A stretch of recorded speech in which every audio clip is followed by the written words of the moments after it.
ఒక్కసారి భగవంతుడి యొక్క నామాన్ని మనం తెలిస కాని తెలియక కాని పఠించినంత మాత్రం చేత పలికినంత మాత్రం చేత దానికి ద్విగుణీకృతమైనటువంటి ఫలితం ఉంటుంది. అది ఇంత అంతా అని చెప్పనలవి కాదు. అటువంటిది ప్రదోష వేళలో భగవత్ సన్నిధానంలో కూర్చుని భగవన్నామని చెప్పినటువంటి ఫలితం ఏమిటో మనకి ఇప్పుడు తెలియకపోవచ్చు, కానీ అది మనని రక్షించిన రోజున మనం ఎంతో సంతోషిస్తాం. ఆనాడు పలకడం ఎంత మంచిదైందో అనిపిస్తుంది. కనుక నా ప్రార్థన ఏమిటంటే, ఒకవేళ మీలో ఎవరి దగ్గరైనా కార్డులు లేకపోతే ఒక్క జెరాక్స్ కాపీ తీయించుకోండి ఉన్న వాళ్ళ దగ్గర. ఇవాళ నా దగ్గర ఉండిపోయినటువంటి కార్డులు కూడా పట్టుకొచ్చేసాను ఇచ్చేద్దామని.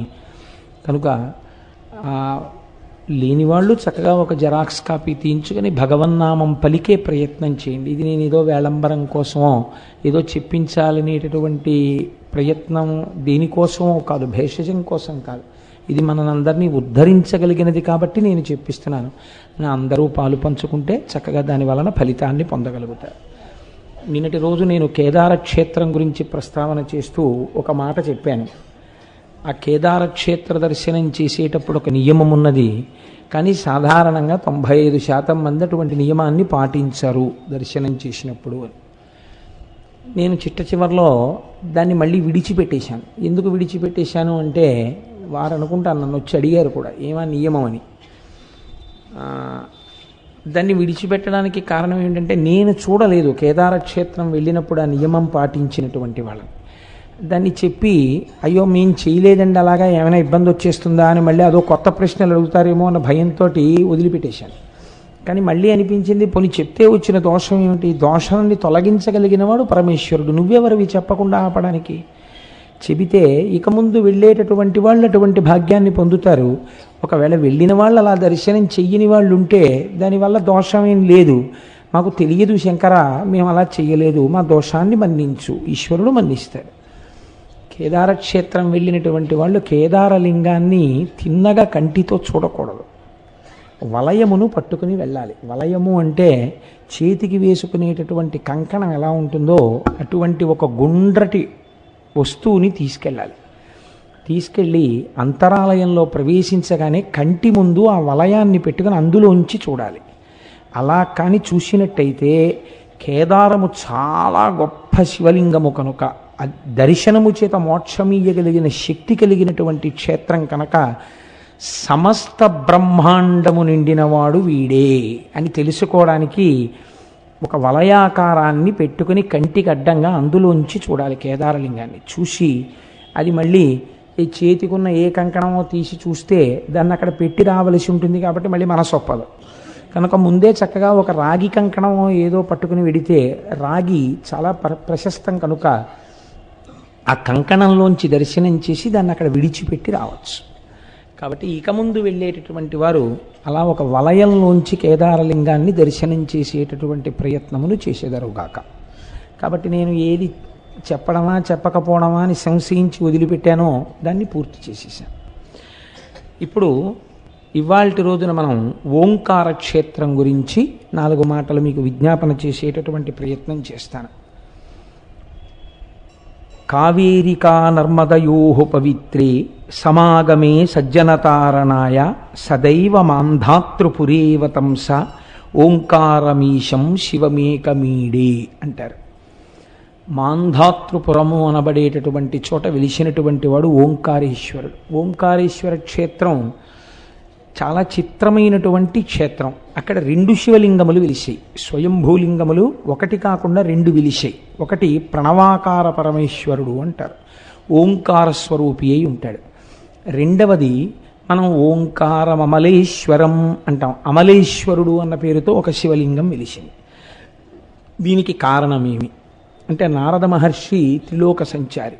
వారు భగవన్నామం చెప్తూ లోకంలో ఎక్కడెక్కడ ఏ విధంగా జ్ఞానాన్ని ఆవిష్కృతము చెయ్యాలో తెలుసున్నవారు కాబట్టి, మహానుభావుడు గురుస్వరూపం కాబట్టి వారు అంతటా తిరుగుతూ ఉంటారు. అటువంటి నారద మహర్షి ఒకనాడు వింధ్యపర్వతం దగ్గరికి వచ్చారు. మనకి తెలియకుండానే ఒక అలవాటు ఉంటుంది, బాగా ఎక్కువగా ఏదో యాత్రలో క్షేత్రాల్లో చేసేటటువంటి వాడు, అలాంటి అలవాటు ఉన్నవాడు మన ఇంటికి వచ్చాడనుకోండి, మనం ఓ ప్రశ్న ఇస్తాం, ఈ మధ్యకాలంలో ఎక్కడికి వెళ్ళారు ఏమిటండి మీరు అంటాం. ఆయన ఎక్కడికో వెళ్ళానంటాడు. అక్కడ ఎలా ఉంటుందండి, ఏమిటా క్షేత్ర ప్రాశస్త్యం అంటే సంతోషంగా ఏవో 4 మాటలు చెప్తారు. మను చరిత్రలో కూడా ఏ ఏ దేశములను గ్రుమ్మిడి తెరిమీరే ఏ నదులు చూచినారు అంటూ ప్రశ్న వేస్తాడు ఆ ప్రవరాఖ్యుడు, ఆ వచ్చినటువంటి యోగిని. కనుక వింధ్యపర్వతం కూడా నారదుణ్ణి ఇదే ప్రశ్నించింది. వింధ్యపర్వతానికి ఒక అహంకారం. ఏమిటా అహంకారం అంటే, నేను చాలా గొప్పదాన్ని, నా అంత ఎత్తున్న పర్వతం ఎక్కడుంటుంది, ఇది ఒక అర్థం లేని అభిజాత్యం. ఇది వింధ్యపర్వతమే అనుకోకండి, మీకు ఆ జీవితంలో ఒక గొప్ప పాఠాన్ని నేర్పడం కోసమని మనకి ఈ స్వయంభూలింగాల యొక్క చరిత్రలు ఇవి వస్తాయి. వాటిని మనం సమన్వయం చేసుకోవాలి. వింధ్యపర్వతానికి గర్వం అండి అని వినడానికి మనకి ఎందుకండి ఆ పురాణం. ఇంకా ఏదో ఒక అంశాన్ని తీసుకుంటాం, ఏదో ఒక చిన్నది, అది ఈశ్వర విభూతి అని మీరు అనుకున్నారనుకోండి, మీకు అహంకారం ఉండదు, చాలా సంతోషంగా ఉండగలుగుతారు. కానీ అది ఈశ్వర విభూతి అని అంగీకరించకుండా ఇది నాది అన్న భావన పొటమరించింది అనుకోండి, వెంటనే అందులోంచి అహంకారం వస్తుంది. ఆ అహంకారం తప్పకుండా పతనహేతువే అవుతుంది తప్ప అది ఉద్ధరణకు కారణము కాదు. కానీ బోధించినటువంటి గురువు చాలా గొప్పవాడు, చమత్కారి. అహంకారాన్ని కూడా ఎలా తీయాలో ఆయనకి తెలుసు, అంత చమత్కారం చేశాడు ఆయన. మీరు చూడండి, మనకి శాస్త్రంలో ఒక గొప్ప విషయాన్ని ప్రతిపాదన చేస్తారు. క్రోధము అని ఒకటి ఉంటుంది మనకి. క్రోధము అంటే దీర్ఘకాలికమైనటువంటి కోపం. కొంతమందికి కోపం వస్తే ఓ పట్టాను వదలదు. ఉత్తమే క్షణకోపస్య మధ్యమే ఘటికాద్వయం అధమేచ దహోరాత్రం పాపిష్టే మరణాంతక. అంతంత కోపాలు ఉంటాయి ఒక్కొక్కడికి. ఎప్పటిదో విషయం, ఎంత జ్ఞాపకం పెట్టుకుంటాడో చెప్పలేను, రాజీ పడలేడు జీవితంలో. అంత దీర్ఘకాలికమైన కోపాన్ని క్రోధము అంటారు. ఈ క్రోధముతో ఉన్నవారు అమ్మవారి పాదాలని గట్టిగా పట్టుకోవడం అలవాటు చేసుకుంటే అమ్మవారు దాన్ని ఒక శక్తిగా మారుస్తుంది. ఏమి ఆ శక్తి అంటే, క్రోధము సాధనగా మారుతుంది. ఇవే ఆయుధాలకు ఉండేటటువంటి రుణాత్మక ధనాత్మక శక్తులు అని పిలుస్తారు. ఇప్పుడు ఆ క్రోధం ఏమైపోతుందంటే, నేనెందుకు అవలేను అలాగా అన్న సాధనకి వెళ్ళిపోతుంది. ఇది విశ్వామిత్రుడి జీవితంలో జరిగింది. విశ్వామిత్రుడి తపస్సు క్రోధంతో ప్రారంభం, కానీ ఆ క్రోధన దేనికి వెళ్ళిందంటే బ్రహ్మర్షిత్వం వైపుకి సాధనగా మార్చింది అమ్మవారు. చిట్ట చివరికైనా బ్రహ్మర్షి కాగలిగాడు. కాబట్టి ఒక్కొక్కసారి మనలో ఉండేటటువంటి దుర్గుణములు సామాన్యులైనటువంటి వారి పట్ల ప్రకోపించాయనుకోండి, అవి ఎందుకు పనికిరావు. వాడు మనని తిట్టడానికి, మనం వాడిని తిట్టడానికి పనికొస్తాయి అంతే. కానీ ఈ ప్రశ్న మీరు గురువు దగ్గర వేసినప్పుడు గురువు చెప్పేటటువంటి సమాధానం చాలా చమత్కారంగా ఉంటుంది. అదే గురువు అంటేనండి, ఆర్ట్ ఆఫ్ క్వశ్చనింగ్ గురువు అంటే. గురువు అంటే ఒక ప్రశ్న చేత మీ జీవన పథాన్ని తిప్పగలిగిన వాడు. ఇది అందరూ చెయ్యలేరు. అందుకే ఆ గురువు సరి అయిన వాడు కాకపోతే జీవితం ఎలా పాడు చేస్తాడో చెప్తారు రామకృష్ణ పరమహంస. పరమహంస ఒకనాడు మారేడు వనంలోంచి నడిచి వెళ్ళిపోతున్నారు కాళికానయంలోకి, అసుర సంధ్య వేళ. అక్కడ ఒక బురద పాము బోదురు కప్పని పట్టుకుంది. బోదురు కప్ప అంటే చాలా పెద్ద కప్ప. ఆ పెద్ద కప్పని పట్టుకుంది. దాని నోట్లోన విషం లేదు, ఏదో కొద్ది విషం ఉంది. ఆ కొద్ది విషానికి ఈ బోదురు కప్ప చావదు, పాము వదలదు. చూశారు, కీచ్ కీచ్ కీచ్ కీచ్ కీచ్ కీచ్ అని అరుస్తోంది కప్ప. ఇటు తిరిగి చూశారు మహానుభావుడు రామకృష్ణ పరమహంస. చూస్తే బురద పాము కప్పని పట్టుకుంది. ఓహో అనుకుని వెళ్ళిపోయారు కాళికాలయంలోకి. ఆయన ఒక 2-3 గంటలు అర్చన చేసి తిరిగి వస్తున్నప్పుడు ఆయనతో పాటు ఒక శిష్యుడు తిరిగి వస్తున్నాడు. సరి అయిన గురువు శిష్యుణ్ణి ఎలా ఉద్ధరిస్తాడు అని అడిగారు. పరమహంస టక్కునాగి, సరి అయిన గురువు కాకపోతే శిష్యుడికి దొరికినవాడు అదిగో బురదపాము నోట్లో కప్పలా కొట్టుకుంటాడు అన్నారు. అదేమిటి అన్నారు. ఆ పాము పట్టుకుని 2:30 గంటలైంది. వదులుతుందా? వదలదు. పోనా శిష్యుణ్ణి పోనిస్తాడా? ఫోన్లు చేసి వాడిని రా రా అని పీకు తింటాడు. ఏం చేస్తాడో అని భయం, వెళ్ళకపోతే ఏ శాపాలు ఎడతాడో అని. కాబట్టి పెడతాడు. పోనీ ఏమైనా జీవితం ఉద్ధరింపబడే మార్గం ఏమైనా నేర్పుతాడా? నేర్పడు. చంపేయుడు, వదలడు, బురదపాము పట్టుకున్నట్టు ఉంటుంది. ఇదే త్రాచుపాము అయితే ఎప్పుడూ చచ్చిపోయిండేది ఆ కప్ప. అంటే పునర్జన్మని పొంది ఉండేది, వేరొక జీవితాన్ని ప్రారంభించి ఉండేది. గురువు సరి అయిన వాడు కాకపోతే శిష్యుడి జీవితం ఇలా ఉంటుందన్నారు పరమహంస. అంటే ఆ శిష్యుడికి అర్థమైపోయిందంటే ఎటువంటి గురువుని పట్టుకోవాలి. ఒక్క ప్రశ్న చాలండి. అదే రామకృష్ణ పరమహంస దగ్గరికి వచ్చి, భగవంతుడు ఎప్పుడు ఎలా చూస్తాడు అని అడిగాడు ఒక శిష్యుడు. ఆయన ఏం మాట్లాడలేదు. ఓ యాపిల్ పండు చేతిలో పెట్టి, ఈ పండు ఈశ్వరుడు చూడని చోటుకెళ్ళి తినేసి రా అన్నాడు. అతను ఈ పొద్దున్న ఇచ్చారు ఈ యాపిల్ పండు. మర్నాడు పొద్దున్న వచ్చాడు. ఎలా? నీరసపడిపోయిన మొహంతో. ఏమైందన్నారు. భగవంతుడు చూడని ప్రదేశం నాకు కనపడలేదు, యాపిల్ పండు తినలేకపోయాను అన్నాడు. భూమి ఆయన, ఆకాశం ఆయన, నీరు ఆయన, నిప్పు ఆయన, చీకటి ఆయన, సూర్యుడు ఆయన, చంద్రుడు ఆయన, నేను ఎక్కడ తినను? ఎక్కడికి వెళ్ళినా భగవంతుడు కనపడుతున్నాడు అన్నారు. అంటే ఇప్పుడు అంతటా భగవంతుడు ఉన్నాడని నీకు అర్థమైపోయిందా అన్నారు. అర్థమైపోయింది అన్నారు. కాబట్టి నీకేం ప్రబోధం అక్కర్లేదు, వెళ్ళిరా అన్నాడు. అంతే. దట్స్ ఒక్క ప్రశ్న మార్చేసింది అంతే. కాతే కాంతా కస్తే పుత్ర సంసారోయమతీవ విచిత్ర కస్యత్వం కుతయాయాత తత్వం చింతియ తదీయభ్రాత అంటారు శంకరాచార్యుల వారు. ఒక్క ప్రశ్న. కాతే కాంత, ఎవరిని భార్య ఆలోచించు. కస్తే పుత్ర, నీ పిల్లలు ఎవరు? ఎక్కడి నుంచి వచ్చారు? నా పిల్లలు అంటున్నావే, ఎక్కడి నుంచి వచ్చారు వాళ్ళు? సంసారోయమతీవ విచిత్ర, నీ భార్య ఎవరో నీకు తెలియదు, నీ బిడ్డలు ఎవరో నీకు తెలియదు, ఏమిటి అలా పట్టుకు వేళ్లాడుతున్నావు? పోని వాళ్ళ గురించి నాకు తెలియదండి అంటావేమో. కస్యత్వం, నువ్వెవరు? ఎక్కడి నుంచి వచ్చావు చెప్పు. ఇంటి నుంచి ఉపన్యాసానికి వచ్చాను, అమ్మ కడుపులోంచి ఎక్కడి నుంచి వచ్చావు అమ్మ కడుపులోకి? ఎవరికి తెలుసు? కస్యత్వం కుతయాయాత, ఏం తెలుసని అదిరిపడిపోతున్నావు? తత్వం చింతియ తదీయభ్రాత, ఒక్కసారి ఆలోచించు. నీ జీవయాత్ర ఏమిటో, నీ బ్రతుకేమిటో బయటపడిపోతుంది. ఎందుకు ఇలా మాట్లాడతావు? అహంకారంతో మాట్లాడడం తగ్గిపోతుంది అన్నారు. అంతే శంకరాచార్యుల వారు. గురువు అంటే అద్భుతముగా మాట్లాడగలిగినవాడు. ఎదుటివాడిలో ఉన్నటువంటి స్వభావాన్ని ఎత్తి చూపకుండా, దుర్గుణాన్ని ఎత్తి చూపకుండా, ఆ దుర్గుణాన్ని ఈశ్వర సాధనగా మార్చగలిగినవాడు. అటువంటి ప్రజ్ఞా దురంధరుడెవరో ఆయనని గురువు అని పిలుస్తారు. సర్వ భూమికలలో ఉన్నవాడిని గురువు ఉద్ధరించగలడం. ఏ భూమికలో ఉన్నవారు వారిని ఎలా ఉద్ధరించాలో గురువుకు తెలుసు. అలా ఉద్ధరించగలిగినటువంటి నైపుణ్యం గురువుకి అదో పెద్ద ప్రయత్నం చేత వచ్చింది కాదు. ఆయన అత్రినేత్ర శివ సాక్షాత్. ఆయన 3 కన్నులతో పైకి కనపడనటువంటి పరమశివుడు. ఆయన ద్విబాహుశ్చ హరిస్మృత. ఆయన 4 భుజములు కాకుండా 2 భుజములతో ఉన్నటువంటి శ్రీ మహావిష్ణువు. కానీ పైకి కనపడిన 4 ముఖములతో ఉన్న చతుర్ముఖ బ్రహ్మ నిరంతరము పరబ్రహ్మాన్ని అనుసంధానం చేస్తుంటాడు. తెలుసుకోవలసిన వస్తువు విద్దైతే దాన్ని చెప్పినది వేదం. తెలియబడవలసిన వస్తువు గురించి లోపల నిరంతరము తిప్పుతూ బాహ్య ప్రపంచానికి దూరంగా ఎప్పుడూ తనలో తాను రమిస్తూ ఉంటాడు. యోగరతో వా భోగరతో వా సంగరతో వా సంగవిహీన యస్యద్ బ్రహ్మణి రమతే చిత్తం నందతి నందతి నందత్యేవ. అలా ఆనందపడిపోతూ ఉండేటటువంటి వాడెవరో ఆయన గురువు. ఆయన సాక్షాత్ పరబ్రహ్మ.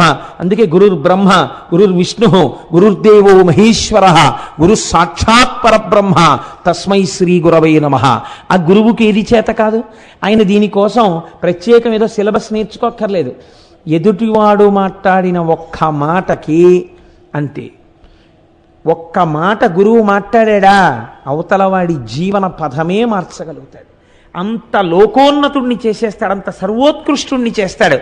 తాను ఇప్పటి వరకు ఏది ఉత్కృష్టత అనుకుంటున్నాడో దాని నుంచి తిప్పి అసలైనటువంటి పదం ఏదో, ఏ పదం వైపుకి వెళ్ళాలో ఆ పదం వైపుకి గురువు తిప్పగలడు. అదృష్టమేమి జీవితంలో అటువంటి నారదుడితో వింధ్యపర్వతం మాట్లాడడం. ఎంత అహంకారం ఉన్నవాడైనా కావచ్చు, ఒక గురువు దొరకడమే జీవితంలో అదృష్టం. ఆ గురువుతో మాట్లాడడమే అదృష్టం. వాడి జీవితం మారిపోతుంది అంతే. చూడండి, అందుకే శంకరాచార్యులు వారి రుణం మనం తీర్చుకోలేమండి. శంకరులు అందుకే అంటారు, మనుష్యత్వం ముముక్షత్వం మహాపురుష సమాశ్రయ.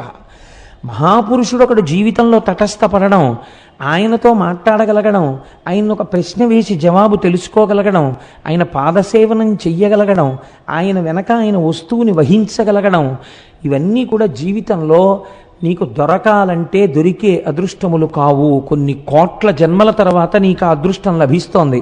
కాబట్టి గురువుతోడి సంపర్కము, గురువుతోడి అనుబంధము, గురువుతోడి కలయిక అంత గొప్ప స్థితికి తీసుకెడుతుంది. కాబట్టి ఇప్పుడు వింధ్యుడికి అహంకారం ఉండొచ్చు, కానీ ఎవరితో మాట్లాడుతున్నాడు? నారదుడితో మాట్లాడుతున్నాడు.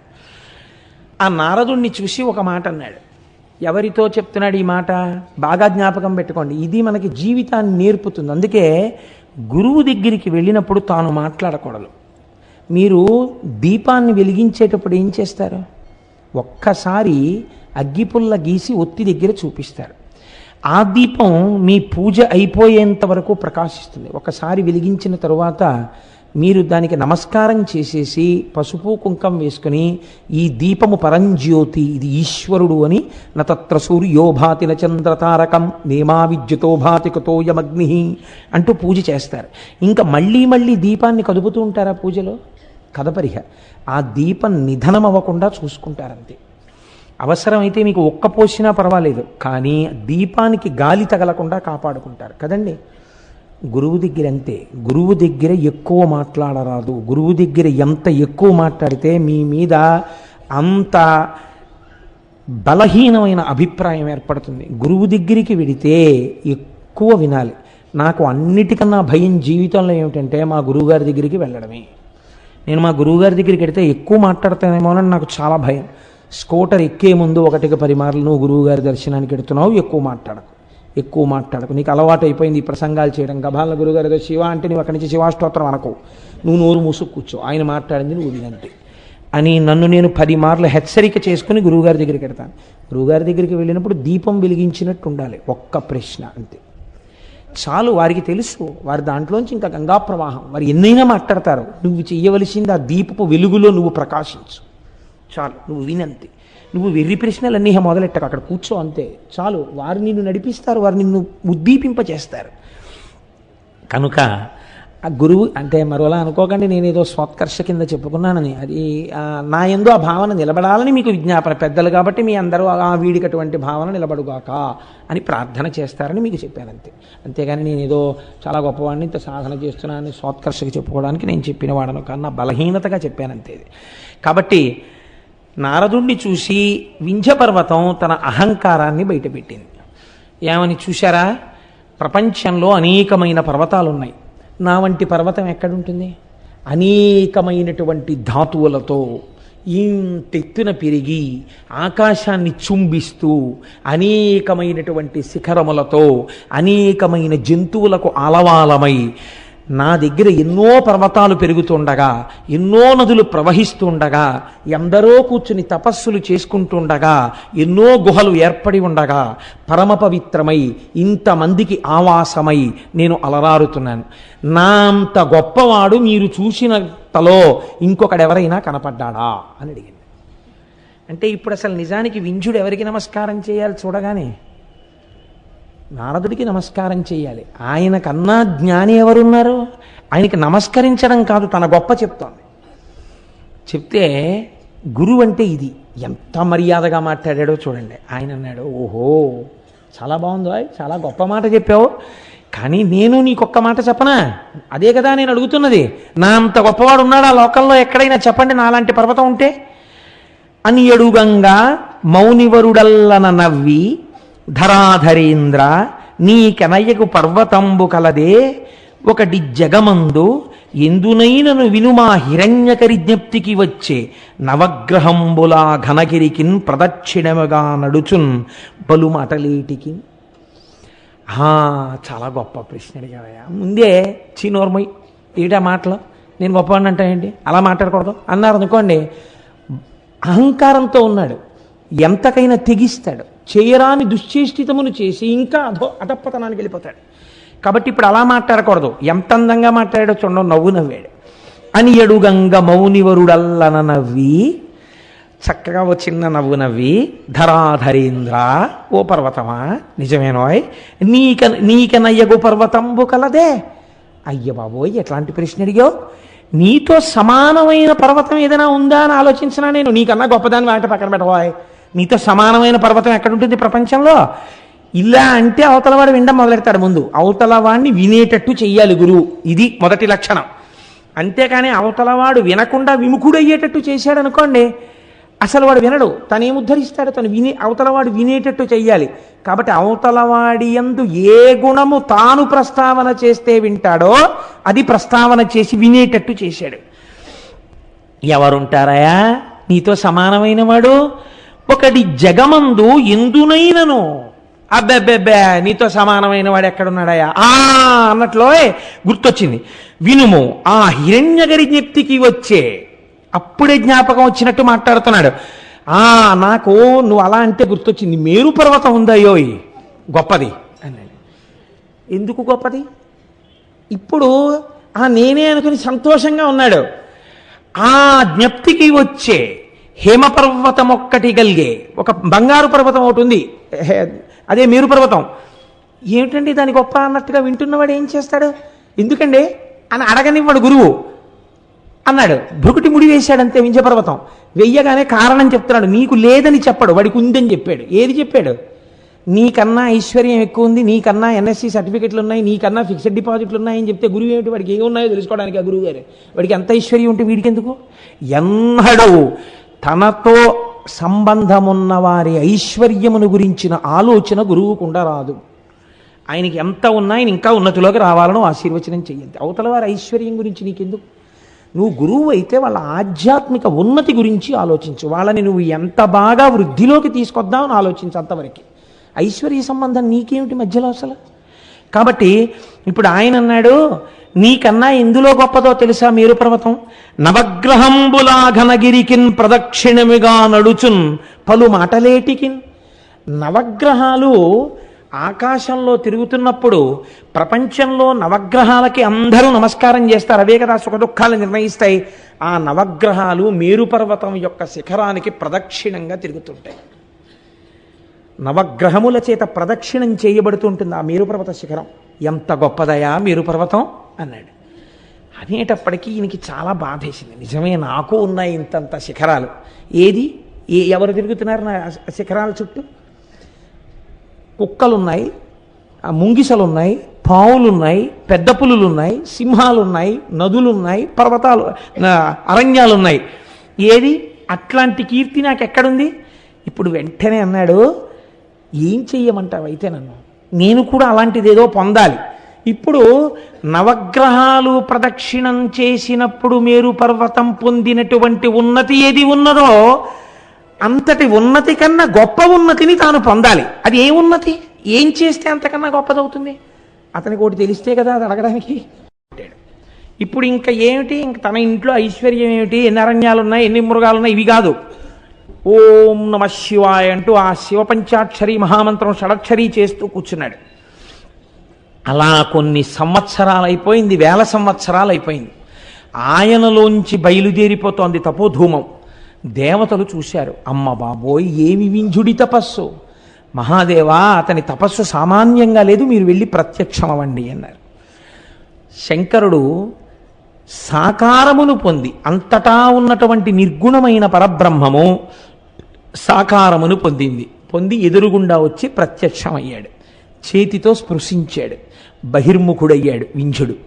నాయన, ఎంత గొప్ప తపస్సు చేశావురా! ఏం కోరి ఇంత తపస్సు చేశావు చెప్పు, నీకేం కావాలో చెప్పి ఇచ్చేస్తానన్నాడు. ఇదొక చిత్రమైన సన్నివేశం. కొంతమందికి ఏం కావాలో తెలియదు, ఇంకా ఆ స్థితి పోలేదు. ఏముండిపోయింది? ఇప్పుడు మేరువు కన్నా తన గొప్ప కావాలని ఉందంతే మనస్సులో. దానికి ఏం అడగాలి తెలియదు. అందుకని ఏమని అడిగాడో తెలుసా అండి? పెంపున సంగు లోకమున పెద్దగా చేయుము, నన్ను లోకంలో పెద్దగా చెయ్యి, అంటే గొప్పవాడిగా చెయ్యి. అంతే పాప ఆయనకి తెలుసున్నది. నారదుడు ఇదే కదా అడగమన్నాడు, ఇదే అడిగాడు. అయితే ఒకటి మాత్రం నిజమండోయ్, గురువు మాట మీద, ఈశ్వరవాక్యం మీద విశ్వాసం ఉంటే చాలు, రక్షించేస్తుంది. కామకోటి పీఠాధిపతులు చంద్రశేఖర పరమాచార్య స్వామి వారు ఒకసారి కంచిలో బయట కూర్చుని ఉండగా ఒక పల్లెటూరు నుంచి ఒక రైతు వచ్చి ఆయన పాదాల మీద పడి నమస్కారం చేశాడు.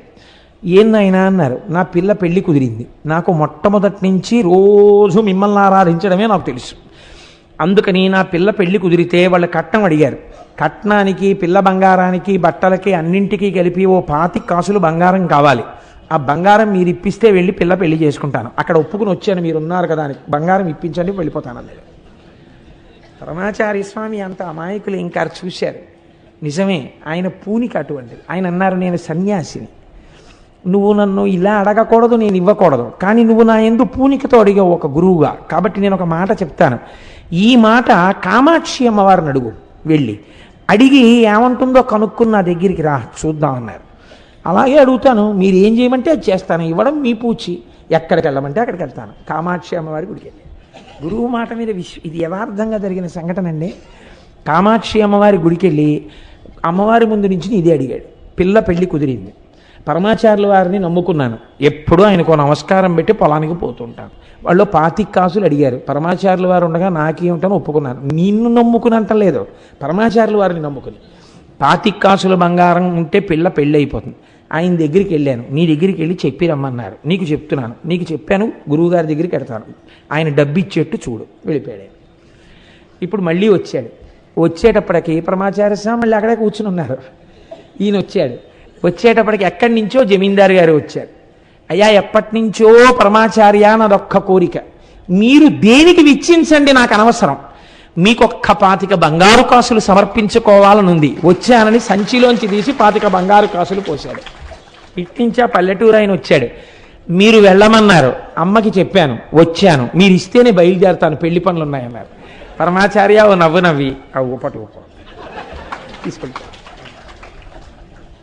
గురువులంటే ఎలా ఉంటారో చూడండి. నాకు అందుకే పరమాచార్య అంటే మా ప్రాణం. ఎందుకంటే ఉపాసన ఈ లోకానికి తెలియచేసి జగద్గురువులై నడిచిన మహానుభావుడు. అటువంటి వారిని పొగడకపోతే నా నాలుగు ఇందుకు ఇంకా. అందుకని 1కి 10 మార్లు నేను చంద్రశేఖర పరమాచార్య స్వామి వారిని, రమణ మహర్షిని ప్రస్తావన చేస్తూ ఉంటాను. కాబట్టి ఇప్పుడు వింధ్య పర్వతం మాటలు కూడా అలాగే ఉంటాయి. నారదుడు ఏం చెప్పాడు? నీకు కావలసిన కోరిక ఏమిటో ఆయనకి చెప్పవా, చాలా గొప్పవాడిని అంటే, ఏం గొప్ప నేనేం చెప్పను, ఆయన అడుగు, ఏం గొప్ప ఆయన ఇస్తాడన్నాడు. అందుకని ఇప్పుడు ఆయన ఏం చేశాడు? ఇది అడిగాడు, పెంపు నొసంగులోకమున పెద్దగా చేయుము దేవా అన్నతాన్ కంపిత చిత్తుడై శివుడు కర్జమిరింగి నగేంద్రుతోడ నీ వింపుగా కోరినట్లు వరమిచ్చితి, నీవిక లోక సౌఖ్యముల్ తెంపరివై అడంపకు మదించియునర్చిన బాయునున్నతుల్.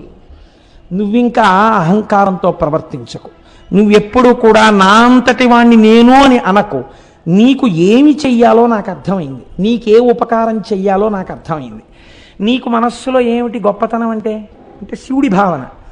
నవగ్రహాలు మేరు పర్వత శిఖరానికి ప్రదక్షిణం చేస్తున్నాయి, అందుకు కదా నీకన్నా గొప్పవాడని చెప్పాడు నారదుడు. ఈ నవగ్రహాలు నాకు కవచం, నేను వాటిని కవచంగా కట్టుకుంటూ ఉంటాను. అందుకే శివుణ్ణి నమ్మినటువంటి వాడిని మీరు జ్యోతిష్యం చూసి పరమశివభక్తుడైనటువంటి వాడికి జాతకం చెప్తే నువ్వు చెప్పిన జాతకం తప్పై కూర్చుంటుంది. వాడికి గ్రహాల రీత్యా ఏదో దోషం ఉందని మీరు చెప్పారనుకోండి, ఈ నవగ్రహాలు కవచంగా కట్టుకుని ఆయన ఉన్నాడు శంకరుడు, వాడికి ఇలవేల్పుగా ఆయన్ని నమ్మి ఉన్నాడు ఆయన. ఈయన చేసిన అభిషేకానికి, ఈయన చేసిన రుద్రాధ్యాయానికి, ఈయన చేసిన పారాయణకి ఆ గ్రహాల్ని నువ్వు ఇంతకన్నా ఏమీ చెయ్యకని చెప్తాడు. జ్యోతిష్యుడు చెప్పినది కూడా ఒక్కొక్కచో ఫలించకపోయి ఉంటుంది. నేను సభలో చెప్పకూడదు కాబట్టి చెప్పట్లేదు ఇంతకన్నా. కారణం ఏమిటి? భగవదానుగ్రహము ముందు గ్రహములు కూడా ఏమీ చేయలేవు. ఒక్కొక్కసారి పరిస్థితి అలా ఉంటుంది. భక్తుణ్ణి చెనకలేవండి ఎవరును, ఆయన స్థితి వేరుగా ఉంటుంది. పాము కరవాల్సి ఉంటే చీమ కరిచి వెళ్ళిపోవాలంతే ఈశ్వరానుగ్రహం ఉంటే. కాబట్టి నీకేం చెయ్యాలో నాకు అర్థమైంది, నేను చేస్తాను. నవగ్రహాలు నాకు కవచం. శ్రీకాళహస్తిలో కట్టు కూర్చోవట్లేదండి, నవగ్రహాలు కవచంగా కట్టుకున్నాడు. మనకి 5 కాశీలు, 5 కాశీలలో శ్రీకాళహస్తి ఒకటే. అందుకే సర్వోత్కృష్టమై ఏ పేరు విన్నంత మాత్రం చేత, ఏ పేరు పలికినంత మాత్రం చేత, దేనియందు నదీ స్నానం చేస్తామని పలికినంత మాత్రం చేత ఆ క్షేత్రము వెళ్ళినట్టు, ఆ నదినందు స్నానము చేసినట్టు భావన చేసి మోక్షం ఇస్తారో అంత పరమపావనమైన కాశీక్షేత్రం గురించి ఆదివారపు అసుర సంధ్య వేళలో మాట్లాడతాను. రేపు వదిలిపెట్టి ఎల్లుండంతా కాశీక్షేత్రం గురించే మాట్లాడతాను. సాధ్యమైనంత వరకు ఎవ్వరూ దాన్ని విడిచిపెట్టకండి. అంటే నేను చెప్తున్నానని చెప్పట్లేదు, ఆ క్షేత్రం గురించి వినడమే చాలు. మన జీవితంలో ఒక గొప్ప అభ్యున్నతితో కూడినటువంటి అధ్యాయం ఆవిష్కృతమవుతుంది. కనుక ఇప్పుడు శంకరుడు అన్నాడు, ఆ నవగ్రహములు నాకు కవచం. నవగ్రహాల్ని తీసుకొచ్చి కవచంగా కట్టుకుంటే ఇప్పుడు నవగ్రహాలు గొప్పవా, నేను గొప్ప? ఇన్ని బ్రాస్లెట్లు, ఇన్ని ఉంగరాలు, ఇన్ని గొలుసులు, ఇన్ని రుద్రాక్షమాలలు అన్నీ అక్కడ పళ్ళెల్లో పెట్టి ఉన్నాయి. ఉంటే మీరు అవి చూసి అబ్బా ఎంత బంగారమో అన్నారు. ఒకరి ఇంట్లో చూసి తెలియదు మీకు ఆయన ఇల్లు ఏమిటో, కానీ మీరు ఎందుకో లోపలికి వెళ్ళారు. ఎవరో ఏదో మాట చెప్పమంటే వెళ్ళారు. అక్కడ పళ్ళెంలో పెట్టున్నాయన్నీ ఇవన్నీ చూసి అబ్బా ఎంత బంగారమో ఎంత బాగున్నాయో, ఏమి రుద్రాక్షమాల, ఏమి చేతి కంకణాలు, ఏమి సింహతలాటాలు, ఆ గండపెండేరం, ఆ మెడలో వేసుకునే పెద్ద పెద్ద రుద్రాక్షమాలలు, ఎంత బంగారం రా ఇదంతాను అనుకుంటున్నారు. ఇంతలో స్నానం చేసి తువ్వాలు కట్టుకుని ఒక ఆయన వచ్చి ఒక్క ఉంగరం వేలికుంది, మిగిలిన ఉంగరాలన్నీ పెట్టుకుని ఆ కంకణాలన్నీ వేసుకుని ఆ మాలలన్నీ వేసుకుని, ఏం బాబు దేనికోసం వచ్చావు అన్నాడు. ఇప్పటి వరకు మీకు ఏది గొప్ప? అక్కడ పళ్ళెంలో ఉన్న బంగారం గొప్ప. ఇప్పుడు మీకెవరు గొప్ప? ఇవి ఆయన వేసుకుంటున్నాడంటే ఇంకా ఆయన దగ్గర ఇలాంటివి ఎన్ని దాచి ఉంచాడో, ఎన్ని కోరికలు పుట్టినప్పుడు ఎన్నెన్ని వేసుకుంటుంటాడో. ఇప్పుడు ఆయన గొప్ప. ఎందుకని? ఆయనకి ఇది ఆభరణమైనది, ఆభరణము తక్కువైపోయింది, ఆయన ఎక్కువైపోయాడు. ఆ మేరు పర్వతం చుట్టూ ప్రదక్షిణం చేసే నవగ్రహాలు శంకరుడికి ఆభరణాలు, కవచం. ఇప్పుడు ఆ కవచమే కట్టుకునే శంకరుడే వచ్చి ఇక్కడ కూర్చుంటే ఎవరు గొప్ప? ఈయనే గొప్ప. ఇది అడిగాడు ఆ నోటితో? అడగక్కర్లేదు. పరమ గొప్పదైనటువంటి అనుగ్రహాన్ని వర్షించేస్తున్నాడు శంకరుడు. కాబట్టి ఇప్పుడు ఆయన అన్నాడు, ఏం చేస్తున్నానని నువ్వు అడక్కో, మళ్ళీ నా మీద ఈయన కూర్చున్నాడని అహంకరించకు. ఇది ఇప్పుడు నీకేది కలుగుతోందో దానివల్ల అహంకారంతో ఉండకు. అహంకారాన్ని విడిచిపెట్టి నేను ఇలా అనుగ్రహాన్ని పొందాననడం నేర్చుకో. అది నేర్చుకో, నువ్వెంత గొప్పవాడివి అవుతావచ్చు. ఇప్పుడు ఏమనాలి? నేను మేరువు కన్నా గొప్పవాడిని అంటే మళ్ళీ అహంకరించకూడదు. ఈశ్వరానుగ్రహం కలిగితే నన్ను ఎంతటి వాణ్ణి చేశాడో నా స్వామి చూడండి అనాలి. ఎంత గొప్ప మాట చూడండి. అంటే నారదుడు చెప్పిన విషయాన్ని దృష్టిలో పెట్టుకుని అహంకారాన్ని మారుస్తున్నాడు, అభ్యున్నతిని ఇస్తున్నాడు. ఏకకాలమునందు రెండింటినీ కటాక్షిస్తున్నాడు పరమాత్మ. ఇది లేకుండా కేవలం శంకరుడు వచ్చి కూర్చున్నాడు అనుకోండి, రావణాసురుడు ఆ అహంకారం అయి కూర్చుంటుంది. అలా కాకూడదు. కైలాసాన్ని గర్వించేవాడు లేనిపోలను అల్లరైపోతుంది. కాబట్టి ఈ మాట చెప్పాడు. తప్పకుండా మహాప్రభు మీ అనుగ్రహంగా భావిస్తాను తప్ప నా అహంకారం అనుకోను. ఏం చెయ్యబోతున్నారు? కుతూహలం అంతే. ఆ వింధ్యగిరి శిఖరముల మీద పరమాత్మ ఒకతను ఓంకారేశ్వరుండొకతను అమలేశుడనగా ఒప్పలురుచు తా సకలము కనుగునుచుండును అకలంకుడు శంకరుండు ఆది విభుడుగిన్. అన్ని చోట్ల ఒక్క స్వయంభూలింగంగా వస్తే వింధ్యపర్వత శిఖరాల మీద 2 శివలింగాలుగా వచ్చాడు, స్వయంభూలింగాలుగా. ఒకటి ఓంకారలింగము, ఒకటి అమలేశలింగము. అందుకే మనం చెప్తే ఓంకారమమలేశ్వరం అంటాం. ఇది ఆ వెలియడం కూడా మహానుభావుడు మాంధాతృపురము అని పిలువబడేటటువంటి ప్రదేశమునందు వెలిశాడు. ఓంకారం అంటే ప్రణవము. ప్రణవము మోక్షదాయకము. కాబట్టి అక్కడ ఏం దొరుకుతుంది? మోక్షము దొరుకుతుంది అక్కడికి వెళ్ళి చూస్తే. ఇప్పుడు వింధ్యగిరి మీదకి వెళ్ళి దర్శనం చేసిన వాడికి ఏమొస్తుంది? మోక్షమే వస్తుంది. పక్కనే ఉంది అమలేశుడు ఉన్నాడు. అమలేశుడు అంటే ఎవరు? ఆ పేరేమిటో అలా ఉంది చిత్రంగా. అమలేశుడు అంటే మనం శ్రీశైల ప్రపత్తిలో చదువుతుంటాం.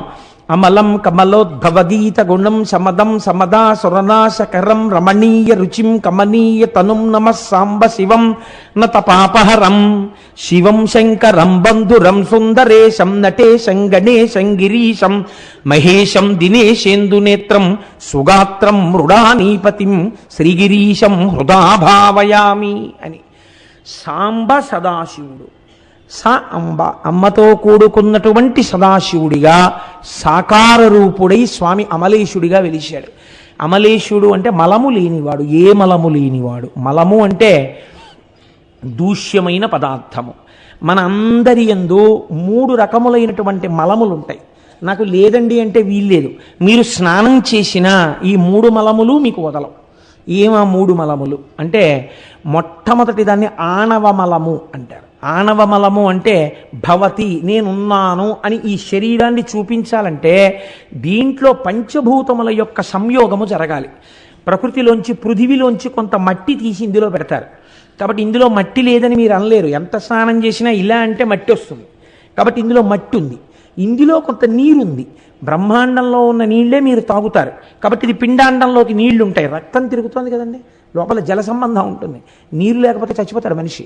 కాబట్టి నీరు ఉంటుంది. పృథివీ ఆపస్ తేజో అగ్నిహోత్రం ఉంటుంది. వేడి ఉండబట్టే కదా మీరు చలికాలంలో మాట్లాడుతుంటే నోట్లోంచి పొగొస్తుంటుంది. పైగా శరీరంలో ఎప్పుడు ఉష్ణోగ్రత ఉంటుంది. ఉష్ణోగ్రత చల్లబడిపోయింది అనుకోండి, కాళ్ళు చేతులు చల్లబడిపోతున్నాయని గబగబా రుద్దవలసి వస్తుంది. కాబట్టి ఉష్ణోగ్రత ఉంది, అగ్నిహోత్రం ఉంది.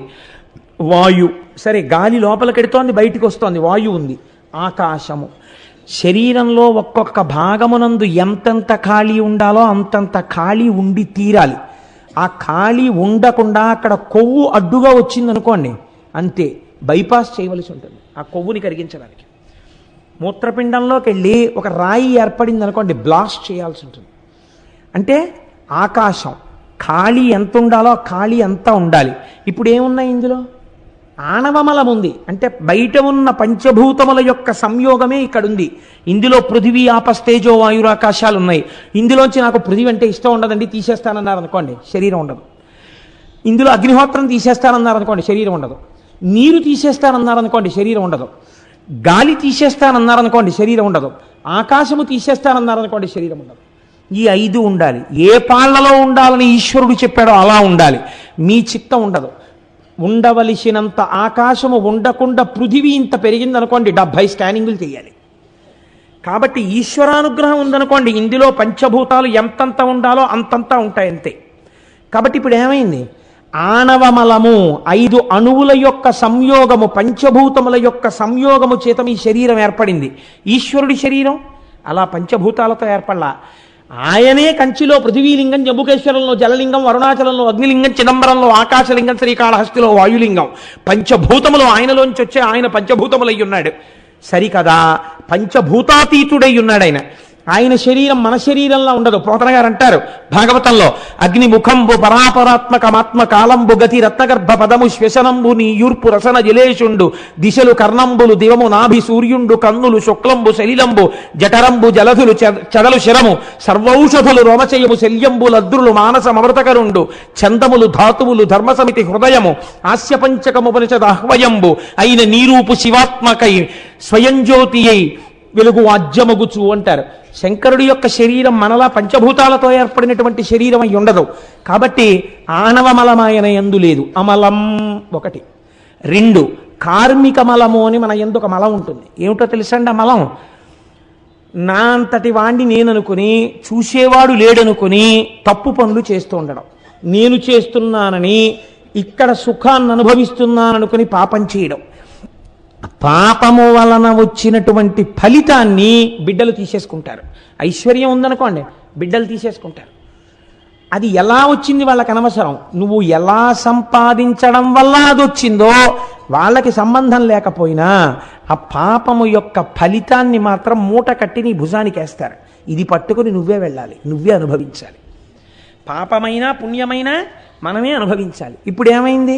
చేసిన కర్మల వలన వస్తున్నటువంటి ఫలితములను అనుభవించడానికి మీ ఉపాధి మారుతుంటుంది. ఒక్కొక్కచో అపారమైన దుఃఖాన్ని అనుభవించవలసి ఉంటుంది. ఎందుచేత?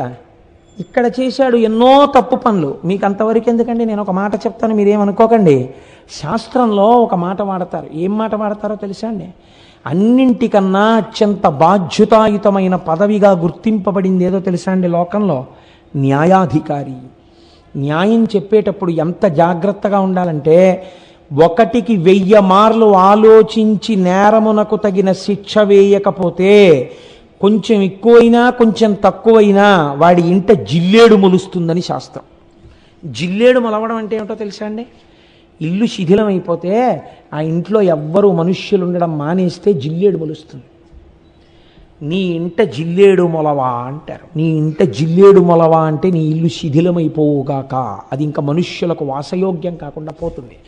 అలా అయిపోయిందంటే ఎప్పుడైనా ఎక్కడైనా జనసంచారం లేకుండా, ఎవ్వరూ వెళ్ళేవాళ్ళు లేకుండా ఆ ఇంటి నిండా జిల్లేడు మొక్కలు పెరిగిపోయాయి అంటే ఒక్కటే గుర్తు, ఆ స్థలము ఆ ఇల్లు ఎవరికి అనుభవైక వేద్యమై ఉన్నదో వారి యందు అపారమైనటువంటి పాపము యొక్క ఫలితము అనుభవింపబడుచున్నది. కనుక ఎంత జాగ్రత్తగా ఉండాలో మీరు ఆలోచించండి. కనుకనే మనం చేసినటువంటి కర్మల యొక్క ఫలితాన్ని మనం అనుభవిస్తూ ఉంటాం. పాపరూపంలో, పుణ్యరూపంలో చేసిన కర్మలు సుఖరూపములో, దుఃఖరూపములో మనని వెన్నాడుతుంటాయి. ఒక ఆయనకి బంగారు సంకెళ్ళు వేశారు, ఒక ఆయనకి ఇనప సంకెళ్ళు వేశారు. బంగారు సంకెళ్ళు వేసిన ఆయన ఇనప సంకెళ్ళు వేసిన ఆయన వంక చూసి, చూడరా నన్ను బంగారు సంకెళ్లతో బంధించారని నవ్వాడు అనుకోండి, ఏమిటి ఉపయోగం? ఏ సంకెళ్ళు అయితే ఏమిటి, వేశారా లేదా? బంగారు సంఖ్యలైనా నడవలేవు, ఇనప సంఖ్యలైనా నడవలేవు. పుణ్య ఫలితము అంతే, పాప ఫలితము అంతే. ఈ రెండిటిని తీసేయగలిగితే సున్నా అయిపోతే మోక్షం. కనుకనే జ్ఞానాగ్నిదగ్ధ కర్మాణం తాను చేసి ఉమామహేశ్వరార్పణమస్తు విడిచిపెట్టేస్తాడు ఇహ తనతనడు. కాబట్టి ఇప్పుడు ఎంత చిత్రమో చూడండి. కార్మిక మలము మన యందుంది. మనం చేసిన కర్మల యొక్క ఫలితమును అనుభవించడానికి ఒక శరీరం ఉండాలి. ఇది లేకపోతే సుఖదుఖాలు ఎలా అనుభవిస్తారు మీరు? దీనికో దెబ్బ తగిలింది అనుకోండి ఏడవాలి, దీనికో పరిచయం పట్టింది అనుకోండి ఏడవాలి, దీనికి దగ్గు వచ్చింది అనుకోండి ఏడవాలి, దీనికి జ్వరం వస్తే ఏడవాలి, దీనికి ఏదో ఏసీ పెట్టుకుని అందులో పడుకున్నాం అనుకోండి సంతోషించాలి. సుఖం అనుభవించాలన్నా దుఃఖం అనుభవించాలన్నా ఇది ఉండాలి. దీనికి కొంతమంది బంధువులు ఉండాలి, వాళ్ళు సుఖపడితే ఇది సుఖపడాలి. అందుకని సుఖ దుఃఖములకు ఇది ఉపకరణము. కాబట్టి కార్మిక మలముతో కూడి శరీరం ఉన్నది సూక్ష్మాంశతో. దీనితో మీరు సుఖ దుఃఖాలను అనుభవిస్తున్నారు. మూడవది మాయిక మలము. ఏమిటి మాయా? మమ మాయా దురత్యయ అంటాడు భగవానుడు భగవద్గీతలో. మాయ కమ్మి ఉన్న వస్తువు కనపడకుండా ఉన్న వస్తువుకి బదులు లేని వస్తువు కనపడుతూ ఉంటుంది. యథార్థమునకు అది లేదు, కానీ అది ఉన్నట్టు కనపడుతుంది. ఏది ఉన్నట్టు కనపడి లేదో, ఏది లేకపోయినా ఉన్నట్టు కనపడుతోందో, దానివల్ల అసలు ఉన్న వస్తువు కనపడకుండా పోయిందో దాన్ని మాయా అంటారు. మీరు చూడండి, ప్రమాదము అని ఒకటి జరుగుతుంటుంది. పొగమంచు బాగా పడిపోయి ఉందనుకోండి, లేదా మంచి పొగమంచు పడిపోయి ఉంటే అది అడ్డంగా దట్టంగా తెరలా పట్టేస్తుంది. మీరు అందులో వెడుతున్నప్పుడు ప్రమాదం ఏమిటంటే అది మీరు వెడుతున్నటువంటి వాహనపు అద్దాన్ని కూడా పట్టేస్తుంది. ఇప్పుడు మీకు ఎదురుగుండా ఉన్న వస్తువు కనపడదు. కనపడకపోవడం వల్ల మీరు ఏం చేస్తారు? ఎదురుగుండా మీకు అడ్డంగా ఉండి ప్రమాదకరమైన వస్తువు లేదన్నట్టు కనపడుతుంది కాబట్టి వెళ్ళి దాన్ని గుద్దుతారు. ప్రాణ సంకటం వస్తుంది. ఉన్న వస్తువు లేనట్టు మంచు ఉన్నదా? సూర్యుడు వస్తే కరిగిపోయింది, దానికి శాశ్వతత్వం లేదు. లేని వస్తువు ఉన్నట్టు కనపడి ప్రమాదం చేస్తోంది. అలా మాయ మిమ్మల్ని ఈ జీవితంలో అలా తిప్పుతూనే ఉంటుంది. ఈ మాయిక మలమునందు మనం పడి ఉన్నాం. అందుకే చూడండి, మలమునందు పడిపోయినటువంటి పురుగు అక్కడే పెరుగుతుంది, అక్కడే తింటుంది, అక్కడే గుడ్లు పెడుతుంది, అక్కడే పిల్లలు పెరుగుతాయి, అక్కడే లేస్తుంది, అక్కడే జీవనం చేస్తుంది, అక్కడే చచ్చిపోతుంది. అలా మనం ఈ మాయిక మలంలోనే పుడుతున్నాం, మాయిక మలంలోనే పెరుగుతున్నాం, మాయిక మలంలోనే ఉంటున్నాం, మాయిక మలంలో చచ్చిపోతున్నాం. కాబట్టి 3 మలములు మనకున్నాయి. ఈశ్వరుడికో ఈ 3 మలములకు ఆయన అతీతుడు. కాబట్టి ఇప్పుడు మీరు ఎవరిని వెళ్ళి చూస్తున్నారు? అక్కడికి వెళ్ళినప్పుడు ఎవడు మీకు ఈ 3 మలములకు అతీతమైన స్థితిని ఇవ్వగలడో, తానే స్థితిలో ఉన్నాడో ఆ స్థితికి మిమ్మల్ని ఎత్తగలిగిన వాడు ఓంకారేశ్వరుడు. ఈ 3 మలములకు అతీతుడు కనుక మీకు ఏది కావాలో అది ఇవ్వగలిగినటువంటి వాడు. అక్కడికి వెళ్ళి మీరు మోక్షం అడగలేదు, కానీ ఏదో కోరిక అడిగారు, ఆ కోరిక ఇవ్వగలడు. ఎందుకు ఇవ్వగలడు? మీకు ఏ 3 బాధ పెడతాయో ఆ 3 తనకి లేనివాడు, అంటే నిరంతర ఆనంద స్వరూపుడు కనుక మీరు అడిగినది ఏదైనా ఆయన మీకు ఇవ్వగలడు. అటువంటి వాడు కనుక ఇప్పుడు ఆయన అమలేశ్వరుడిగా ఉన్నాడు, ఓంకారేశ్వరుడిగా ఉన్నాడు. ఇద్దరిగా అక్కడ వెలిసి శంకరుడు శం కరోతీతి శంకర నిరంతరము జనులకు శుభములను చేస్తూ ఆ కొండ మీద వెలిసి ఉన్నాడు. ఇలా వెలిసినటువంటి అమలేశ్వరుణ్ణి శంకర భగవత్పాదులు ఒక అద్భుతమైనటువంటి ఆ శ్లోకంతో ఆరాధన చేస్తారు. మనం ఆ అమలేశ్వర లింగాన్ని చూసినప్పుడు మనస్సుతో తెచ్చుకోవాలి దాన్ని. అది విచిత్రం. మీరు అక్కడికి వెళ్ళి అమలేశ్వర లింగం అక్కడ ఉందండి అని ఇక్కడికి వచ్చేయడం కాదు. అమలేశ్వర లింగాన్ని ఓంకారేశ్వర లింగాన్ని అక్కడ కళ్ళతో చూసి తత్వ విచారణ రీత్యా రెండింటినీ లోపలికి తెచ్చేసుకోవాలి. తెచ్చేసుకుని మీతో పాటు తెచ్చుకోవాలి. అవి ఎలా తెచ్చుకోవాలి అంటే శంకరులు ఒక అద్భుతమైన మాట అంటారు. ఆకాశశ్చికురాయతే దశ దిశా భోగోదుకూలాయతే సీతాంశు ప్రసవాయతే స్థిరతరానందస్వరూపాయతే వేదాంతో నిలయాయతే సువినయో యస్య స్వభావాయతే తస్మిన్ మే హృదయం సుఖేన రమతాం సాంబే పరబ్రహ్మణి అంటారు. సాంబే అంటే అంబా, అమ్మతో కూడుకున్న అయ్యా, ఓ శంకర పరబ్రహ్మణి, నీవు పరబ్రహ్మమువు. ఎందుకని? అమలేశ్వరుడవు, 3 మలములకు అతీతమై ఉన్నవాడవు. అటువంటి సాంబే, నిన్ను నేను ఎలా చూస్తున్నానో తెలుసా? ఇక్కడ నువ్వు లింగంగా కనపడుతున్నావు, కానీ నేను ఇక్కడ నిన్ను ఎలా చూస్తున్నానో తెలుసా? 3 మలములకు అతీతమైన వాడు సాకారముగా కనపడాలంటే మరి ఎలా కనపడతాడు? అప్పుడు ఆయనలో రక్తం మాంసం ఎముకలు ఉండవా? మీకు ఎలా కనపడాలి ఆయన?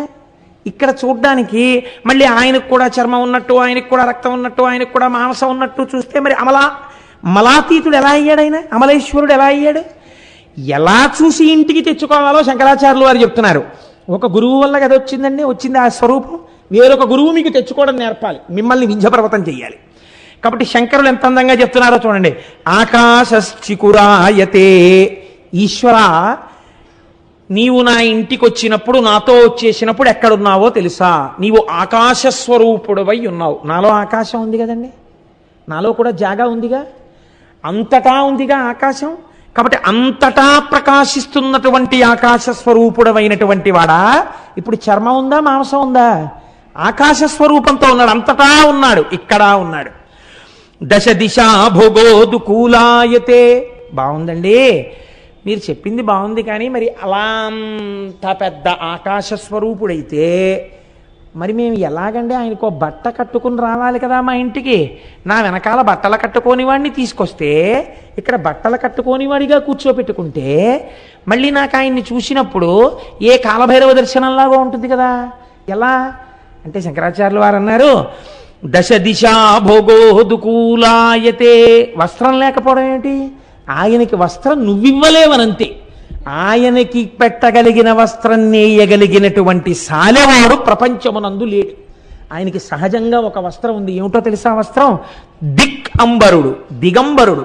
అంటే 4 దిక్కులు, తూర్పు, పడమర, ఉత్తరం, దక్షిణం, ఈశాన్యం, ఆగ్నేయం, నైరుతి, వాయవ్యం, ఊర్ధ్వం, అధోముఖం, 10 దిక్కులు కలిపి ఆయనకి వస్త్రం అయ్యాయి. దిక్కులు అంబరముగా కట్టుకున్నాడు, వస్త్రంగా కట్టుకున్నాడు. ఇప్పుడు ఏ వస్త్రం? మామూలు వస్త్రం కట్టుకుంటే మలం అయిపోతుంది. మనం అంటే ఇప్పుడు పట్టుబట్ట కట్టుకుని పూజ చేస్తున్నాం కానండి, పట్టుబట్ట కట్టుకుని యథార్థమునకు పూజ చేయుట దూష్యము, చేయకూడదు. అందుకే మీరు చూడండి, పెద్దల ఇళ్లల్లో మడిబట్ట ఆరేసుకుంటే నూలుబట్ట ఆరేస్తారు. ఎందుకు ఆరేస్తారో తెలుసా అండి? పట్టుబట్ట కట్టుకుని పూజ చేసినటువంటి వాడికి సిద్ధించడం కొంచెం ఆలస్యం అయిపోతుంది, చాలా ఆలస్యం అవుతుంది. కారణం ఏంటంటే కొన్ని కోట్ల పట్టుపురుగులు చచ్చిపోతే అది మీకు వస్త్రమైంది. ఎన్ని కోట్ల పట్టుపురుగులు చచ్చిపోయాయో. మీరు కట్టుకున్న వస్త్రమునందు హింస ఉంది.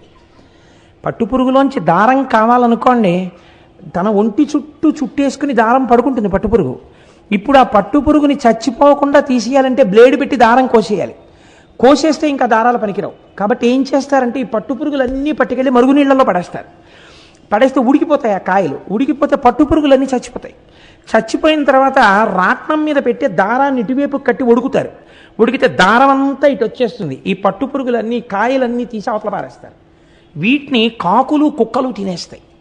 కాబట్టి ఇప్పుడు ఈ ఒక్క పట్టు వస్త్రం కట్టుకుంటే ఆ పట్టు వస్త్రంలో ఎన్ని కోట్ల పురుగులు చచ్చిపోయిన ఉన్నాయో నీకు తెలియదు. అందుకే పట్టు వస్త్రాన్ని పెద్దలైనటువంటి వారు, మహాపురుషులైనటువంటి వారు దూరంగా ఉంచడానికి కారణం అదే. మడిబట్ట ఆరేసుకోవడం అన్న విధానం ఎందుకు వచ్చిందో తెలుసా అండి? మళ్ళీ దీని యందు వాయుదోషం లేకుండా ఉండడం కోసమని బట్ట కట్టుకుని పూజ చేసేసుకుని ఆనాటికి ఆ బట్ట తాను పిడుచుకుంటే తనకు ఆయుర్దాయం, తన భార్య పిడిచి మడిబట్ట ఆరేస్తే ఇంటికి ఐశ్వర్యం, దాసి ఇంట్లో ఉన్నటువంటి దాసి తడిపి ఆరేస్తే సమభోగం. ఎవ్వరూ చేసేవాళ్ళు లేక పిడిచినటువంటి బట్ట మర్నాటికి కూడా కంపు కొడుతూ అలా ఉంటే ఆ ఇంట దరిద్రం. కాబట్టి బట్టని ఎలా మీరు పట్టుకుంటారన్న దాన్ని బట్టి ఇంటి ఐశ్వర్యాన్ని నిర్ణయం చేశారు. 1 తనన్నా పిడుచుకోవాలి, 2 అంటే కనీసం పూజ చేసుకునే వస్త్రాన్ని, భోజనం చేసుకునే వస్త్రాన్ని, లేదా భార్య యొక్క ప్రధాన విధి ఆయన విడిచిపెట్టినటువంటి పూజా వస్త్రాన్ని మాత్రం పూజ యందు ఆయన వాడుకున్న బట్టని, భోజనం తర్వాత ఆయన విడిచిపెట్టిన బట్టని భార్య ఉతికి పిండాలి. ఈ ఇద్దరూ కాకపోతే చాలా గొప్ప సేవ శిష్యుడికి ఏమిటి అంటే గురువుగారు అలా కట్టుకు విడిచిపెట్టినటువంటి బట్టని పిడిచి ఆరేయడం. అది కురుశుశ్రూషలో అంతర్భాగం. వాడు గొప్ప అభ్యున్నతిని పొందుతాడు అలాంటి శిష్యుడు. సరే, అది వేరే విషయం అనుకోండి. నేను ఎందుకు ఈ మాట ప్రస్తావన చేశానంటే ఆయన పట్టుబట్ట కట్టుకోరా అండి అని అడగకూడదు కాబట్టి ఈ మాట చెప్పవలసి వచ్చింది. కాబట్టి దశ దిశా భోగోదుకూలాయతే 10 దిక్కులు ఆయనకు అంబరమై ఉన్నాయి. దిక్కులు వస్త్రములుగా కలిగినటువంటి వాడు. ఇప్పుడు చూడండి, అమలేశ్వరుడు అన్న మాటని యథార్థంగా తీసుకొచ్చి సాకారం చేస్తున్నారు. ఇది శంకరాచార్యుల వారి ప్రజ్ఞ. శీతాంశు ప్రసవాయతే. బాగుందండి. మరి బొత్తిగా మా ఇంటికి వచ్చి ఒక్క పంచొక్కటి కట్టుకుని ఆయన ఏదో తన స్వరూపంతో వచ్చి కూర్చున్నాడు అనుకోండి, ఓ చిన్న దోషం ఒకటి ఉంటుంది కదా, చేతికి కనీసం ఉంగరం అన్నా ఉండాలి ఆచమనం చేయడానికి. మరి మా ఇంట్లో వాళ్ళందరం ఆభరణాలు వేసుకుని పరమాత్మ ఆభరణరహితుడై ఉండకూడదు కదా. కాబట్టి అందుకే షోడశోపచారాల్లో ఆభరణార్థం పుష్పం సమర్పయామి అనో పుష్పం వేసి వదిలిపెడతారు పూజలో. ఎందుకని? మీరు ఆభరణాలన్నీ ఇచ్చినట్టు లెక్క. అంతేకాని మీరు ఆభరణం వేసుకుని ఆయన ఆభరణం లేనివాడిగా సింహాసనం మీద కూర్చోబెడితే అమర్యాద. ఇంట్లో ఉండమంటే ఎలా ఉంటుంది ఐశ్వర్యం? కాబట్టి ఇప్పుడు ఆయనకి ఆభరణం ఇవ్వాలి. నేనేం పట్టుకొచ్చి ఇవ్వను? అంతున్నవాడికి ఆభరణం ఎంత బంగారం పట్టాను? నా ఐశ్వర్యం సరిపోతుందా? ఎక్కడికక్కడ ఈశ్వరుడి ముందు నీ అహంకారాన్ని తీస్తూ నిలబెట్టాలి. అలాగని నిన్ను బెంగపెట్టేటట్టు ఉంచకూడదు. ఆయనకు ఉందిలే అని చెప్పి నిన్ను నిలబెట్టేస్తుండాలి. నువ్వు తెచ్చుకోవడం నీకు చేతనయ్యేట్టు చెప్పాలి. ఇన్ని చెప్పడం ఎవరండి చెప్పగలిగిన వాడు? మా స్వామి శంకరులు కాబట్టి చెప్పారు. కాబట్టి ఆయన అన్నారు సీతాంశు ప్రసవాయతే. నువ్వెందుకయ్యా ఆభరణం ఇవ్వడం? అందరికీ సంబంధం ఉన్నవాడు చందమామ. ఆ చంద్రరేఖ ఆభరణముగా కలిగినటువంటి వాడు. చంద్రరేఖ ఆభరణంగా ఉంది. నువ్వు హాయిగా బయటికి వచ్చి ఇలా కూర్చుంటే, చంద్రశేఖర బ్రహ్మచారి స్వామి అలా వెళ్ళిపోయి అసుర సంధ్య వేళలో అరుగు మీద కూర్చుంటే ఆయన అంతేవాసులందరూ కూర్చుని ఉండేవారు. కూర్చుంటే ఆయన ఒకసారి ఆకాశం వంక చూసి నవ్వు నవ్వేవారు. గురువుగారు నవ్వారంటే ఏదో ఉందన్నమాట, ఏదో భావన వచ్చింది. ఎందుకు నవ్వారు అనకూడదు. వీళ్ళు కూడా నవ్వు నవ్వేవారు. అలా కూర్చుంటే ఎందుకు నవ్వానో తెలుసా అని. ఎందుకు మాకేం తెలుస్తుంది గురువుగారు? సాంబే పరబ్రహ్మణి ఓ శ్లోకం చెప్పేవారు. శంకరుడు కనపట్టాలా నీకు? అది దర్శనం అంటే, అది గురువు అంటే. కాబట్టి ఇప్పుడు ఆయన అన్నారు సీతాంశు ప్రసవాయతే. చంద్రుడు ఆభరణంగా ఉన్నాడు. స్థిరతరానంద స్వరూపాయతే. మనకు స్వరూపం ఉంటుంది కదా. ఆ కోటేశ్వరరావు గారిని మీరు చూశారా అని అడిగారు అనుకోండి, చూడలేదండి ఎలా ఉంటారండి అన్నారు అనుకోండి, ప్రస్తుతం ఒక గుండు, ఏదో లాల్చీ వేసుకుంటాడు, పంచె కట్టుకుని ఆరుంబావుకి దొరగారితో పాటు వచ్చి అక్కడ కారు దిగిలా నడిచి వస్తుంటాడు. మనిషి ధ్వజస్తంభంలా ఎత్తుగా ఉంటాడు, చాలా ఒడ్డుగా బలిసి ఉంటాడు. వాడు కోటేశ్వరరావు అంటే అని మీరు ఒక స్వరూపాన్ని వర్ణన చేస్తారు కదా. ఈశ్వరుడు కూడా అలా మీరు వర్ణన చేయడానికి ఆయనకి కూడా ఇలా ఇంత పొడుగ్గా ఉంటాడు, ఇంత పొట్టిగా ఉంటాడు చెప్పడం కుదురుతుందా? అంతటా నిండి నిబిడీకృతమైన వాణ్ణి ఏ రూపంతో మీరు వర్ణిస్తారు?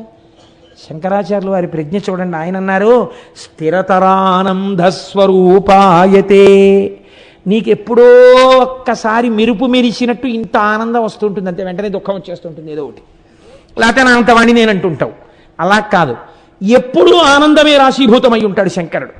ఎప్పుడూ ఆనందం ఆయన స్వరూపము అన్నారు. ఏమి శ్లోకాలండి నిజంగా శంకరాచార్యులు వారివి. స్థిరతరానంద స్వరూపాయతే. బాగుందండి. ఈయన గురించి ఇంకా కొంచెం తెలుసుకోవాలంటే ఇప్పుడు మీకు ఉత్సాహం కలిగింది, ఇంకొంచెం తెలుసుకోవాలంది. ఎక్కడ తెలుసుకోవచ్చండి? వేదాంతో నిలయాయతే.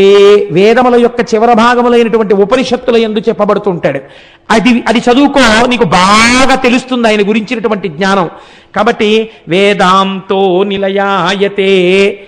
అన్నీ బాగున్నాయి కానండి, ఇంత గొప్పవాడంటున్నారు, ఆకాశం అంత రూపం ఉన్నవాడంటున్నారు, చంద్రుణ్ణేమో ఆభరణంగా పెట్టుకున్నాడంటున్నారు, దశ దిశలు వస్త్రంగా కట్టుకున్నాడంటున్నారు, ఆనందము స్వరూపముగా ఉన్నవాడంటున్నారు. అలాంటి వాడు మాకెందుకు దొరుకుతాడండి? బాగా చదువుకోవాలి, భక్తి ఉండాలి, ఉపచారాలు చెయ్యాలి, పూజలు చెయ్యాలి. మాకేం తెలుసు, మాకేం చేత కాదు.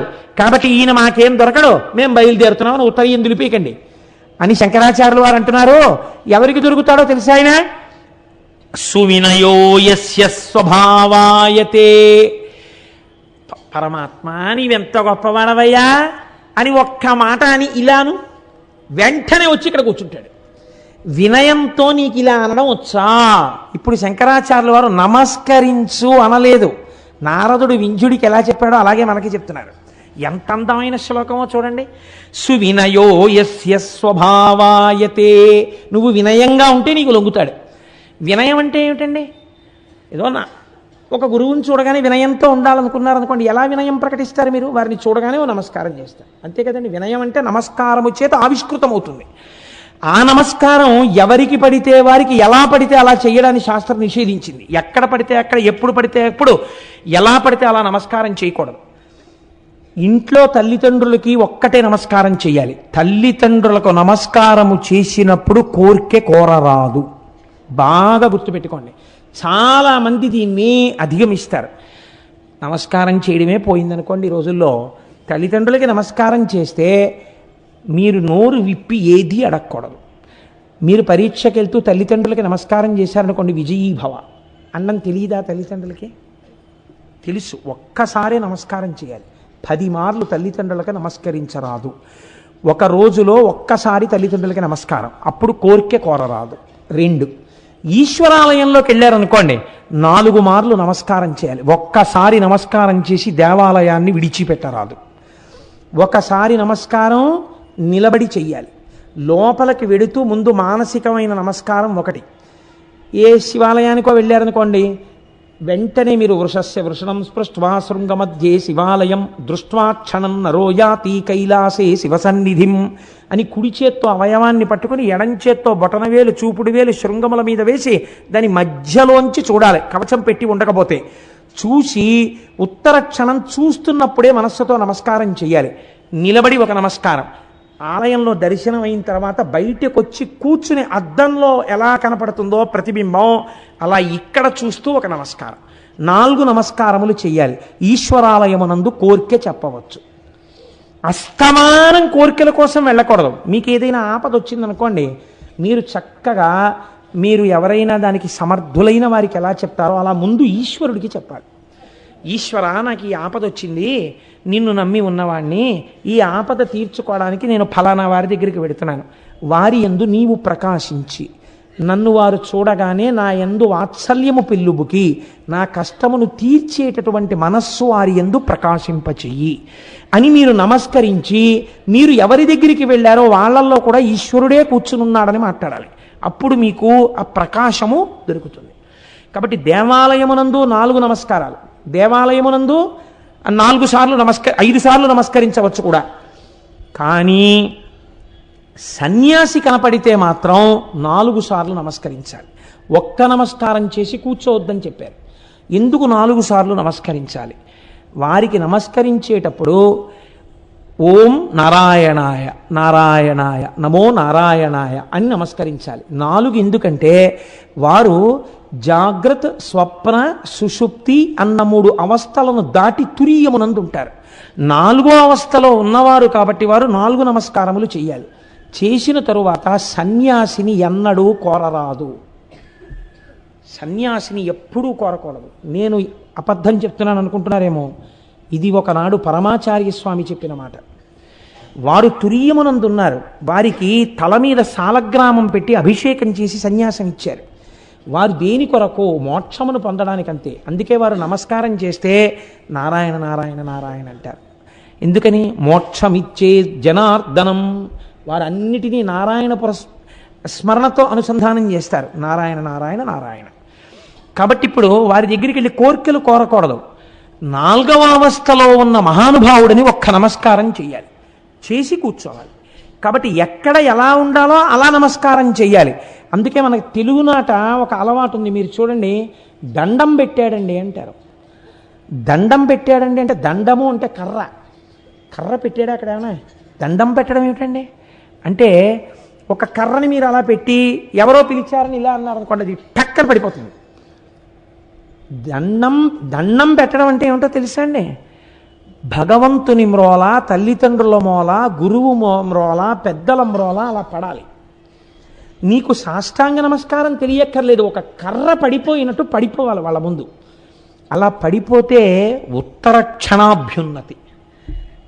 కాబట్టి ఇది వినయము, ఇది ఆవిష్కృతము కావాలి. నీకేం తెలియాలి?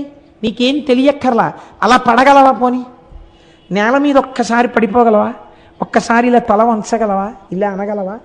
ఇలా అనడం ఎందుకు? 5 జ్ఞానేంద్రియాలు, 5 కర్మేంద్రియాలు, బుద్ధి, శిరస్సు 11ని నీ స్వాధీనం చేశానన్నావు. అలా అనగలవా నువ్వు? అలా అనగలిగితే సువినయో యస్య స్వభావాయతే. అలా అన్నవాడికి లొంగిపోవడం ఆయన అలవాటయా, నీతో వచ్చేస్తాడు ఇంటికి.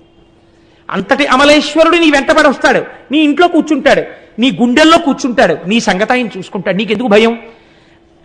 తస్మిన్ మే హృదయం సుఖేన రమతాం. నీ హృదయంలో కూర్చుని నిన్ను కూడా ఆనంద స్వరూపుణ్ణి చేస్తాడు, సుఖం ఇస్తాడు నీకు, నిన్ను రమింప చేస్తాడు. సాంబే పరబ్రహ్మణి. అటువంటి అంబతో కూడినటువంటి పరమేశ్వరుడు ఉన్నాడే, ఆయన అమలేశ్వరుడై ఉన్నాడు. ఆయన్ని తెచ్చుకోవడం నువ్వు నేర్చుకో. మనకి ఇటువంటి స్థితిని పొందినటువంటి వాళ్ళు నాయనార్లలో ఒక మహానుభావుడు ఉన్నాడు. ఆయన్ని అమర్నీతి నాయనారని పిలుస్తుంటారు. ఈ అమర్నీతి నాయనార్ది ఒక చిత్రమైనటువంటి స్వరూపం. ఎందుచేత అంటే ఈయన భగవంతుణ్ణి అపారమైనటువంటి భక్తితో కొలిచాడా అంటే భగవంతుణ్ణి కొలిచాడని మీరు చెప్పలేరు. ఆయన భాగవతుల్ని కొలిచాడు. ఇదో చిత్రం. భగవంతుణ్ణి కొలవడం గొప్ప, భాగవతుల్ని కొలవడం గొప్ప. అంటే భాగవతుల్ని కొలవడం చాలా గొప్ప. భగవంతుణ్ణి ప్రేమించిన కన్నా భాగవతుల్ని ప్రేమించిన వాడిని చూసి భగవంతుడు సంతోషిస్తాడు.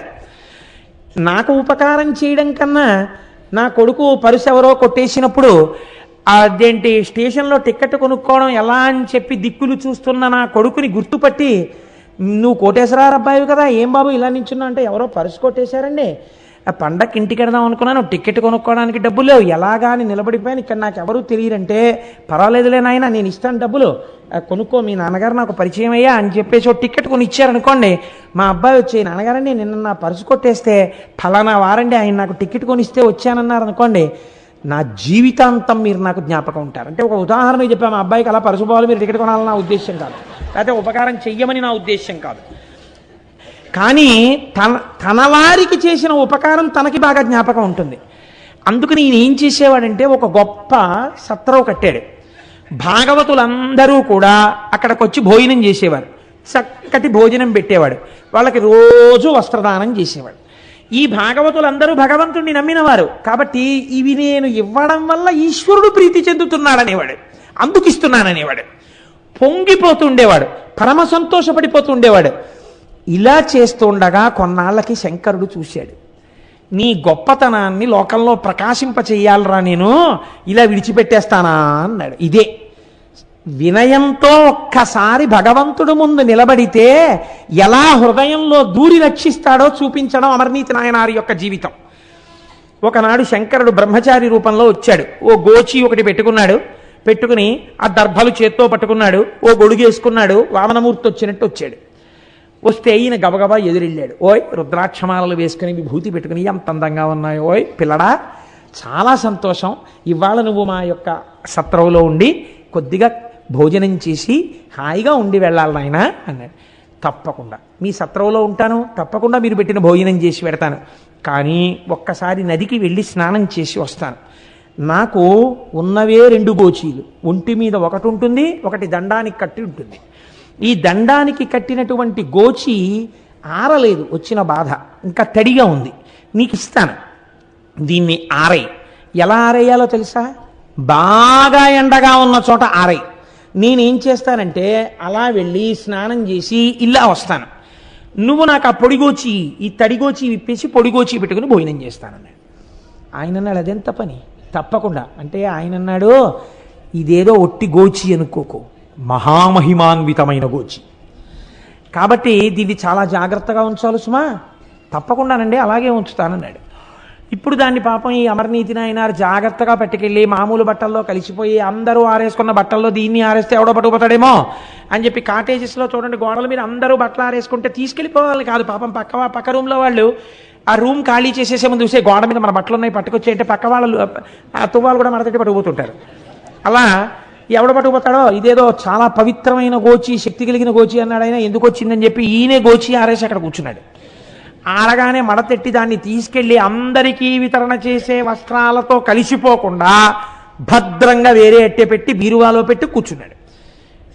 ఇలా వెళ్ళాడు, అలా వచ్చేసాడు. ఏ స్నానం చేయాలి, నెత్తి మీద గంగ ఉంది అన్నాడంతే, తడిసిపోయాడు, వచ్చేసాడు. అబ్బో ఒళ్ళంతా తడి చలేస్తోందో, తొందరగా గోచి బట్రా పెట్టుకుంటానన్నాడు. ఆయన లోపలికి వెళ్ళి ఇట్టే వస్తానని వెళ్ళాడు. ఆ గోచియే లేదు, అన్నీ ఉన్నాయి. అమ్మ నాయనో చాలా మహిమాన్విత గోచి అన్నాడు, ఇది ఎక్కడ కూడా అని చెప్పేసి ఇల్లు వెతికాడు, వాకిలి వెతికాడు. ఈయనేమో తడి గడగడగడగడగడలు ఆడిపోతుంటే దిక్కుమాలిన గోచి ఎక్కడ పెట్టావు పట్రా అంటాడు ఈయన. అయ్యా వచ్చేస్తున్నాను, నన్ను మన్నించండి, గోచి కనపడలేదన్నాడు. నాకు అర్థమైంది, నీ కన్ను నా మీదే పడింది, నాకొక మహిమాన్వితమైన గోచి ఉందని, ఎప్పటికైనా నేను నిన్ను చూడ్డానికి వస్తానని, నాకు కొత్త బట్టలు పెట్టే ప్రయత్నంలో ఈ పాత గోచి కొట్టేయచ్చని, దానివల్ల మహిమలు పొందచ్చని నా గోచి కాజేశావు. అమ్మ వైశ్యుడా, నీ సంగతి నాకు తెలియదనుకున్నావా? నువ్వు చేసిన అన్నదానంలో, నువ్వు చేసిన వస్త్రదానంలో వ్యాపారమే ఉంది, అందులో నీకు నిజంగా భగవంతుని యందు ప్రీతి లేదన్నాడు. అంటే ఆయన అన్నాడు, అంత మాట అనకండి, నిజంగా నాకు అటువంటి ఏ విధమైన స్వార్థం లేదు. అంటే నిరూపించుకుంటావా అన్నాడు. నిరూపించుకుంటానన్నాడు. అయితే సరే, ఏది ఓ గోచీలై పెట్టుకుని, నేను పెట్టుకున్న గోచి పిండి ఒక తులాభారంలో వేస్తాను, ఒక తక్కెట్లో. నా గోచి అంత గొప్పది అంటుంటే వీళ్ళందరూ ఏమిటా మొండికేసి మాట్లాడడం, ఏదో పెద్ద గోచి గొప్పది అంటున్నాడు అనుకుంటున్నారు కదా. నా గోచితో సమానమైన వస్త్రాలు, ఐశ్వర్యం నీ దగ్గర ఉందేమో చూపించన్నాడు అని గోచీను ఓ పక్కన పారేశాడు తక్కెట్లో. పాపం ఆయన ఇంట్లో దానం చెయ్యడానికి పెట్టుకున్నటువంటి పంచలు, చీరలు తీసుకొచ్చి అన్నీ వేసేశాడు, లేవదు. అమ్మో నిజమే, ఎంత గొప్పదో, ఈయన పెట్టుకున్న గోచియే ఇంత గొప్పదైతే ఈయన గొప్పదని చెప్పిన గోచి ఎంత గొప్పదో అనుకుంటున్నారు చూసేవాళ్ళు. ఇంట్లో ఉన్న బంగారం తెచ్చేశాడు, వెండి తెచ్చేశాడు, స్థిరాస్తుల యొక్క పత్రాలు తెచ్చేశాడు, చరాస్తులు తెచ్చేశాడు, అన్ని తక్కెట్లో పెట్టేశాడు. ఇహ తోగలేదు. ఆలోచించాడు, ఓహో వచ్చినవాడు సామాన్యుడు కాడనుకున్నాడు. భార్యని పిలిచాడు, 2 బిడ్డల్ని పిలిచాడు, రండి అన్నాడు. అందరూ చూస్తుండగా ఒక మాట చెప్పాడు, నేను ఎప్పుడు ఏది దానం చేసినా, నేను ఎప్పుడు ఎవరికి ఏది పెట్టినా అది పరమేశ్వర ప్రీతి కొరకు మాత్రమే పెట్టిన వాడనైతే, ఆ పుణ్యబలము చేత నా మాట సత్యమైతే ఆ గోచితో సమానంగా ఇటువైపు తక్కెడ పైకి లేచుగాక అని ఆ తక్కెట్లో 4 నించున్నారు. ధన్మని గోచి ఉన్న వైపు కిందకి దిగిపోయింది, ఇది పైకి లేచిపోయింది. బ్రహ్మచారి అంతర్ధానం అయిపోయాడు. ఆ దేవాలయంలో ఆయన రోజు ఏ శంకరుణ్ణి ప్రార్థిస్తాడో ఆ పరమాత్మ నందివాహనారూఢుడై పార్వతీ సహితుడై సాకారంగా ప్రత్యక్షమయ్యాడు. ఈ 4 తనలో ఐక్యం చేసుకున్నాడు. నీవు చేసిన సేవలో ఉన్నటువంటి గొప్పతనాన్ని ఆవిష్కరించి నిన్ను నాలో కలుపుకోవడానికి నువ్వు ఒక్క నమస్కారం నిజాయితీతో చేసినందుకు నా వస్త్రము కన్నా నీ వినయం గొప్పదని తక్కెటిని పైకి లేపి నాలోకి నిన్ను తీసేసుకున్నానన్నాడు. ఇప్పుడు చూడండి, ఇది శంకరాచార్యులు వారు అంటున్నారు, సువినయో యస్య స్వభావాయతే, ఒక్కసారి వినయంతో నమస్కరించగలిగితే లొంగిపోవడం అలవాటైన వాడు అన్నారు. ఏం మా స్వామి చెప్పిన దాంట్లో దోషం ఉందా? అమర్నీతి నాయనారని ఒక నాయనారే ఉన్నారే దీనికి ప్రమాణంగా. కాబట్టి భగవంతుణ్ణి నమ్మినటువంటి వాడికి ఒక్కసారి ఆ క్షేత్రానికి వెళ్ళి, ఓంకార క్షేత్రం దగ్గరికి వెళ్ళి, ఆ ప్రణవలింగం దగ్గర, అమలేశ్వర లింగం దగ్గర ఎవరు శిరస్సు ఉంచి నమస్కరిస్తున్నారో వారికి అన్ని అభ్యున్నతులు కలుగుతాయి. ఆ వెనకనున్న చరిత్ర తెలుసుకుని ఆ లింగము యొక్క స్వరూపాన్ని అనుసంధానం చేసుకుని వినయంతో రెండిటిని ఇక్కడ పెట్టుకుని వెనక్కి తెచ్చుకోవడం మనకి చేతనవాలి. అలా అయిన నాడు మనం అభ్యున్నతిని పొందుతాం. అంత పరమోత్కృష్టమైనటువంటి స్వయంభూలింగము ఓంకారేశ్వర లింగము. కనుక ఈ ఓంకారేశ్వర లింగమునందు ఉత్సవాలు ఎలా ఉంటాయి, లేకపోతే పటాటోపం ఎలా ఉంటుంది, పూజ ఎలా ఉంటుంది, ఇది కాదు. ఇది అహంకార నిర్మూలనము, అభ్యున్నత కలిగినది. ఇది వినడం చేత, ఇది తెలుసుకోవడం చేత, దీన్ని దర్శించడం చేత జీవితానికి ఒక పదం నిర్దేశకమవుతుంది, ఒక కొత్త మలుపు తిరుగుతుంది. కాబట్టి కేవలం విన్నంత మాత్రం చేత, నేను ఒక మాట చెప్తాను, మీరేమనుకోకండి, నిజంగా ఓంకారేశ్వరం వెళ్ళామనుకోండి, అసలు ఇలా అనుసంధానం చేసుకోవాలని కానీ, దాన్ని ఇలా చూడాలని కానీ మనకి తెలియకపోవచ్చు. అక్కడికి వెళ్ళకపోయినా ఇక్కడ కూర్చుని మీరు దాన్ని మనస్సులో చూస్తున్నారనుకోండి, మీకు క్షేత్రముతో పాటు ఆ లింగం కూడా ఇప్పుడే ఇక్కడే మీ హృదయంలోకి వచ్చేసింది. అందుకే శివమహాపురాణంలోకి జ్యోతిర్లింగాల యొక్క చరిత్రని తీసుకురావడానికి కారణం అది. కాబట్టి ఇప్పుడు ఓంకారేశ్వరము మనం పూర్తి చేయగలిగాం ఈశ్వరానుగ్రహంతో. ఇప్పుడు మనం భీమేశ్వర జ్యోతిర్లింగ దర్శనం వైపుకి వెడదాం. ఈ భీమేశ్వర జ్యోతిర్లింగం గురించి ప్రార్థనా శ్లోకంగా ఒక మాట చెప్తారు. యోడాకినీశాకినికా సమాజై నిషేవ్యమాన పిచితాశనైశ్చ సదైవ భీమాదిపదం ప్రసిద్ధం తం శంకరం భక్తహితం నమామి. ఇక్కడ ఉండేటటువంటి శంకరుణ్ణి భీమలింగము అని పిలుస్తారు. భీమ అన్న నామం మీరు రోజు చదువుతున్నారు శివాష్టోత్తరంలో. ఈ భీమ అన్న నామం శివాష్టోత్తరంలో ఉంది, విష్ణు సహస్రనామ స్తోత్రంలో కూడా ఉంది. మీరు విష్ణు సహస్రం చదివేటప్పుడు ఈ భీమ అన్న నామం వస్తుంది. మీరు చూడండి, ఇది చాలా చిత్రాతి చిత్రమైనటువంటి స్వయంభూలింగం. ఆయన మీరు రమణాశ్రమంలోకి వెళ్ళగానే ఇటినరీ ఇస్తారు మీకు. ఇటినరీ అంటే ఏ నిమిషం నుంచి ఏ నిమిషం వరకు ఆశ్రమంలో కార్యక్రమాలు జరుగుతాయో ఆ ఇటినరీ ఇస్తారు. మీరు భోజనానికి ఎన్ని గంటలకు రావాలో, తాళాలు ఎవరిస్తారో, ఎవరు మిమ్మల్ని తీసుకెళ్లి రూమ్లో దింపుతారో అవన్నీ ఆయన చెప్తారు. చెప్పి మీ చేతికి తాళం చెవులు ఇస్తారు. వీళ్ళని ఆశ్రమంలో ఉండేటటువంటి విషయాల్ని నిర్దేశం చేసేవారు. మంత్రోపదేశం చేసిన గురువు ఉంటారు, వారిని బోధక గురువు అంటారు. మంత్రోపదేశం చేసిన గురువు మిమ్మల్ని కూర్చోపెట్టుకునేవి చెప్పక్కర్లేదు, కానీ మీరు ఏవి చదువుకుని నేర్చుకున్నా అవన్నీ ఆయన వల్ల ప్రకాశించినట్టే లెక్క శాస్త్రంలో. బోధక గురువు. ఈ బోధక గురువు కన్నా పై స్థాయిలో ఉంటారు వారు పరమ గురువు, చంద్రశేఖర బ్రహ్మచారి స్వామి వంటి మహాపురుషులు.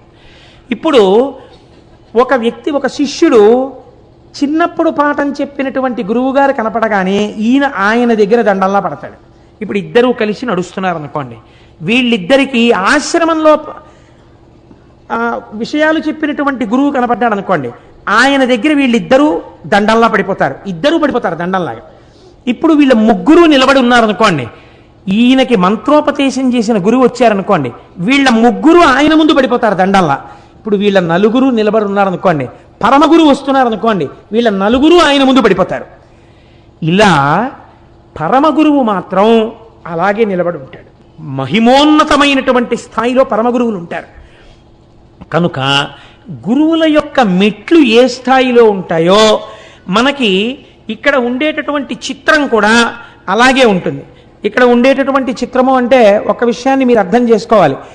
ఇప్పుడు చూడండి, నోటి మాట చెప్పనక్కర్లేకుండానే ఒక స్థాయి గురువు దగ్గర మోకరిల్లిపోతున్నాడు. ఇందులో మీరు ఈయన ఇంకా అయితే చాలా తక్కువవాడండి, ఆయన గొప్పవాడడానికి ఏముండదు, ఎవరి గొప్పతనం వారికి ఉంటుంది. ఉంటూనే ఒకరి దగ్గర ఒకరి వినయంతో పడిపోతుంటారు. ఇది భీమశబ్దం చేత మీరు అన్వయం చేయాలి, అంతేకాని అర్థం లేకుండా దాన్ని అన్వయం చేస్తే తప్పైపోతుంది.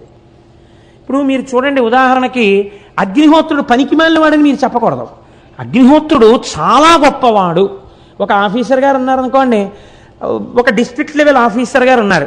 ఆ డిస్ట్రిక్ట్ లెవెల్ ఆఫీసర్ గారి దగ్గరికి ఒక సెక్రటరీ వచ్చాడు అనుకోండి, సెక్రటేరియట్ నుంచి. ఈయన లేచి ఆయనకి నమస్కారం చేస్తాడు. ఆయనకి కార్ డోర్ లాగి రండి కూర్చుందామని కారులో తీసుకెళ్తాడు. ఇప్పుడు డిస్ట్రిక్ట్ లెవెల్ ఆఫీసర్ ఆయనకి గౌరవించాడు, ఆయనకి చీఫ్ సెక్రటరీ కనపడితే ఆయనకి నమస్కారం చేసి రండి కారులో కని ఈయన కారు ఎక్కించుకుని ఈయన ముందు సీట్లోకి వెళ్ళిపోతాడు. ఇప్పుడు వీళ్ళ ముగ్గురికి ఈ జిల్లాకి సంబంధించిన మంత్రి కనపడ్డాడు అనుకోండి, ముగ్గురు నమస్కారం చేసి ఇందులో ఉన్న పెద్ద ఆయన పక్కన మంత్రి గారు కూర్చుని, రెండో ఆయన ముందు సీట్లో కూర్చుని, మూడో ఆయన వెనక కారులోకి వెళ్ళిపోతాడు. ఇప్పుడు ముఖ్యమంత్రి గారు వచ్చారనుకోండి, ఇప్పుడు ఇందులో రెండో ఆయన వెనక్కి వెళ్ళిపోయి వీళ్ళ ముగ్గురు ముందు కారులో కూర్చుంటారు. గవర్నర్ గారు కూడా వచ్చారనుకోండి, గవర్నర్ గారు ముఖ్యమంత్రి గారు కూర్చుని ఇంకో ఇద్దరు వెనక్కి వెళ్ళిపోతారు కదండి. అంత మాత్రం చేత వాళ్ళ అధికారాలు పాడైపోయాయా? అలా మీరు చెప్పకూడదు. అది మర్యాద. చెప్పగలరు పైవారు, వారు స్వతంత్రంగా నువ్వు ఈ పని చెయ్యి అంటారు. వారి గొప్పతనాన్ని దృష్టిలో పెట్టుకుని వీరు చేస్తారు, కానీ అంత మాత్రం చేత వాడు చేతకానివాడు కాడు. అది వినయంతో తన అధికారాన్ని బాధ్యతగా మార్చుకుని చేస్తున్నాడు పైవాడి మీద గౌరవంతో. అది ఆయన గౌరవాన్ని చెప్తుంది, పైవాడి గౌరవాన్ని చెప్తుంది, కిందవాడి వినయాన్ని కూడా చెప్తుంది. దాన్ని పక్కకి తీసి మీరు మాట్లాడితే అసలు అర్థం పర్థం లేకుండా తయారవుతాయి పురాణాలు. అలా మాట్లాడకూడదు. అగ్నిహోత్రుడు అందుకని ఇలా అయిపోయాడండి అని మీరు అనకూడదు. లింగపురాణం చిత్రమైన మాట చెప్తోంది. వాయువు యొక్క పేరేమి, అది ఎలా మాట్లాడిందో చూడండి. ఆయన్ని వాయుహు అనలేదు, ఆయన గురించి ఏమందంటే ప్రభంజన అంది. ప్రభంజన అంటే ఆయన గట్టిగా వీస్తే పెద్ద పెద్ద మహావృక్షాలు కూడా కూకటి వేళ్లతో కింద పడిపోతాయి, విరగ్గొడతాడు కాబట్టి ప్రభంజనుడు. అటువంటి వాడు శంకరశైవ శాసనాత్. శంకరుడు ఒక మాట చెప్పేట, నువ్వేం చెయ్యాలో తెలుసా? జీవుల యొక్క కార్యములన్నీ నువ్వే నిర్వర్తించాలి వాళ్ళల్లో ఉండి చెయ్యి అన్నట్టు. అదేంటంటే వాళ్ళల్లో ఉండి నేను చేయడం ఏమిటంటే ఆ పనులన్నీని అని అనలేదుట. వెంటనే తను చేయడానికి లోపలికి వెళ్ళాడు. ఎలా వెళ్ళాడు అంటే దానికి ఒక అందమైన సమన్వయం చేసింది శాస్త్రం. మన యందు 10 వాయువులు ఉంటాయి. ప్రాణ, అపాన, వ్యాన, ఉదాన, సమాన, నాగ, కూర్మ, కృకర, ధనంజయ, దేవదత్తములు అంటారు వీటిని. మీరు చాలా జాగ్రత్తగా అర్థం చేసుకోండి. ఇది మీకు అర్థమైతే మీ జీవనం యొక్క స్థితే మారిపోతుంది. ప్రాణము, ప్రాణం అంటే కదలిక కలిగినది. లోపలికెడుతుంది బయటికి వస్తుంది, లోపలికెడుతుంది బయటికి వస్తుంది. దీన్ని ప్రాణవాయువు అంటారు. ఇది ఆగిపోయింది అనుకోండి, ఇది శివము కాదు శవం అంటారు. ఇప్పుడు ప్రాణము. రెండవది అపానము. అపానవాయువు ఏం చేస్తుందంటే మీరు తిన్న పదార్థాన్ని జీర్ణం చేయడంలో ఉపయోగపడి ఒకవేళ లోపల సున్నితమైన ప్రేగుల్ని పాడు చేయగలిగిన పదార్థములుంటే వాటి వ్యగ్రతని తగ్గించడానికి వాటి వ్యగ్రతని పట్టుకుని అధోముఖంగా కిందకెడుతుంది. కాబట్టి దాన్ని అపానవాయువు అని పిలుస్తారు. మూడవది వ్యానవాయువు. వ్యానవాయువు మీ శరీరము వంగడానికి ఉపయోగిస్తుంది. ఈ తల ఇలా ఉందనుకోండి, ఈ తల ఇలా వంగాలంటే వాయు సహాయంతో వంగుతుంది. ఈ చెయ్యి ఇలా వంగాలనుకోండి, వాయు సహాయము చేతనే వంగుతుంది. అందుకే వాయు సంబంధము వాత సంబంధము. పక్షవాతం వచ్చిందండి అంటారు. పాక్షికంగా ఇంకా శరీరం వంగడం ఆగిపోతుంది. కాబట్టి వాయు సంబంధమే వాత సంబంధం అవుతుంది. కాబట్టి ఇప్పుడు ఏమైంది, లోపల ఉన్న వ్యానవాయువు వలన శరీరము ఎక్కడెక్కడ వంగాలో అక్కడక్కడ వంగుతుంది. అక్కడ వాయువునందు దోషం అయిందనుకోండి, అక్కడ వంగదు. వంగకపోతే ఏదో దోషం వచ్చిందనమాట. శివుని యొక్క అనుగ్రహము అక్కడ తగ్గిందనమాట. ఏదో వృద్ధాప్యం వచ్చేసిన తర్వాత ఏదో నొప్పులు వస్తే నేను దానికి చెప్పట్లేదు. రాకూడని వయసులో రాకూడదు. వృద్ధాప్యం వచ్చిన తర్వాత ఎవరికైనా వస్తుంది, దానికి దోషం పట్టక్కర్లేదు. చాలా చిన్నతనంలో మోకాళ్ళ నొప్పులు వచ్చేస్తాయి. నువ్వు జాగ్రత్తగా కూర్చుని 11 సోమవారాలు అభిషేకం చేయించుకొని చెప్పాలి అప్పుడు. కాబట్టి ఇప్పుడు ఏమైంది, వాయు సంబంధంలో దోషం వచ్చింది. వంగవలసినవి వంగట్లేదనమాట. నేను కూర్చోలేనండి బాసిం పెట్టేసుకునంటే నువ్వు ఎందుకు కూర్చోలేవు? మా దొరగారు కూర్చోట్లే, కూర్చోగలగాలి. కాబట్టి వ్యానవాయువు, ప్రాణ, అపాన, వ్యాన, ఉదాన, ఇదొక చిత్రమైనటువంటి వాయువు. ఈ వాయువుకే విశ్వకర్మ అని పేరు. ఎటువంటి ప్రాణిగా తానున్నాడో, ఏ రూపముతో తానున్నాడో అటువంటి రూపము కలిగినటువంటి వేరొక ప్రాణి తన యొక్క తేజస్సు నుండి ఉద్భవించడానికి వీలుగా తన శరీరములోనే ఉన్నటువంటి కొన్ని అవయవముల యందు మార్పు కలిగించగలిగినటువంటి వాయువుకి ఉదాన వాయువు అని పేరు. ఈ ఉదాన వాయువు వలన శరీరములో ఉన్న కొన్ని స్థానముల యందు చిన్న చిన్న మార్పులు జరుగుతాయి. అప్పుడు గర్భధారణ జరిగి ప్రత్యుత్పత్తి జరుగుతుంది. మనిషికి మనిషి, కుక్కకి కుక్క, పిల్లికి పిల్లి అలా పుడతాయి. కాబట్టి ఇప్పుడు ఉదానము అన్న పేరుతో సృష్టి జరుగుతోంది. ప్రాణ, అపాన, వ్యాన, ఉదాన, సమాన రూపంలో ఒక వాయువు ఉంటుంది లోపల. మీరు అన్నం తినేసి పడుకుంటే ఈ వెంట్రుకలు, ఇన్ని వెంట్రుకలు ఉన్నాయి నా తల మీద. ఏదో తలనీలాలు వెంకటాచలపతికి సమర్పించి వచ్చాను. ఇందులో ఏదో ఇక్కడ వెంట్రుకలు ఒక్కటే ఓ పుంజీడు వెంట్రుకలు పెరుగుతూ మిగిలిన వెంట్రుకలు పెరగడం మానేశాయి అనుకోండి, అప్పుడు నాకు ఇటుపక్క నుంచో జటములిచ్చినట్టు ఉంటుంది. తెల్లవారి లేచి మిల్లీమీటర్లతో కొలిస్తే నా తల మీద వెంట్రుకలన్నీ సమానంగా పెరుగుతాయి. నా పెరుగుదల యందు నా చేతులు సమానంగా పెరిగాయి, నా వేళ్ళు సమానంగా పెరిగాయి, నా గోళ్ళు సమానంగా పెరుగుతాయి, నా కాళ్ళు సమానంగా పెరిగాయి. ఓ కాలు పెరిగి ఓ కాలు పెరగకపోతే చేతులు సమానంగా పెరుగుతాయి. ఎవరు పెంచుతున్నారు దీన్ని? శంకరాజ్ఞ ప్రకారము వాయువే సమాన వాయు రూపంలో ఉండి సమానంగా శరీరాన్ని పెంచుతోంది. ప్రాణ, అపాన, వ్యాన, ఉదాన, సమాన, నాగ. తినవలసిన పదార్థం కన్నా ఎక్కువ మీరు తినేస్తున్నారు అనుకోండి, జీర్ణం చేయడం కష్టం, లోపల గాలి తిరగదు. కాబట్టి అంత తినకు అని త్రేణుపు వస్తుంది లోపల నుంచి గాలి. త్రేణుపు రూపంలో చెప్తాడు ఇక తినవద్దు అని. దానికి నాగమని పేరు. కూర్మము అని ఒక వాయువు ఉంటుంది. ఈ కూర్మమన్న వాయువు శరీరంలో మిగిలిన వాయువుల్లా కొద్దిగా స్తబ్దంగా ఉండడానికి వీల్లేదు. ఈ వాయువు చాలా ఎలర్ట్గా ఉంటుంది. ఎక్కడుంటుంది? కనురెప్పను ఆశ్రయించి ఉంటుంది. ఇది కంటి దగ్గరికి ఇలా పురుగు వచ్చిందనుకోండి, టక్కన పడిపోవాలి కనురెప్ప. చెయ్యి కొంచెం దోమ కుడుతోందని ఇలా మెల్లిగా వస్తే ఇబ్బంది లేదు. స్పీడ్గా దోమను కొట్టారనుకోండి, దోమ ఎగిరిపోతే మన తొడ మీద దెబ్బ తగులుతుంది. కనురెప్ప నేను మెల్లిగా వేసుకుంటాను, గట్టిగా వేసుకోవాలంటే ఇబ్బంది. అందుకని కనురెప్ప పడుట యందు కూర్మవాయువు ఉంటుంది. లేదు, శరీరం అంతటా కాంతి రూపంలో కూర్మవాయువు ఉంటుంది. అందుకే కూర్మవాయువు ముందు వెళ్ళిపోతుంది. బంగారు చెట్లు కనపడుతున్నాయంటారు, మృత్యు వచ్చే ముందు ఆయనకి ప్రేతకళ వచ్చేసిందండి అంటారు. మెరుపులో వస్తుంది, వస్తే ప్రేతకళ అంటారు. అంటే కూర్మవాయువు వెళ్ళిపోయింది. కూర్మము కాంతి రూపంలో ఉంటుంది. కృకరము అని ఒకటి ఉంటుంది.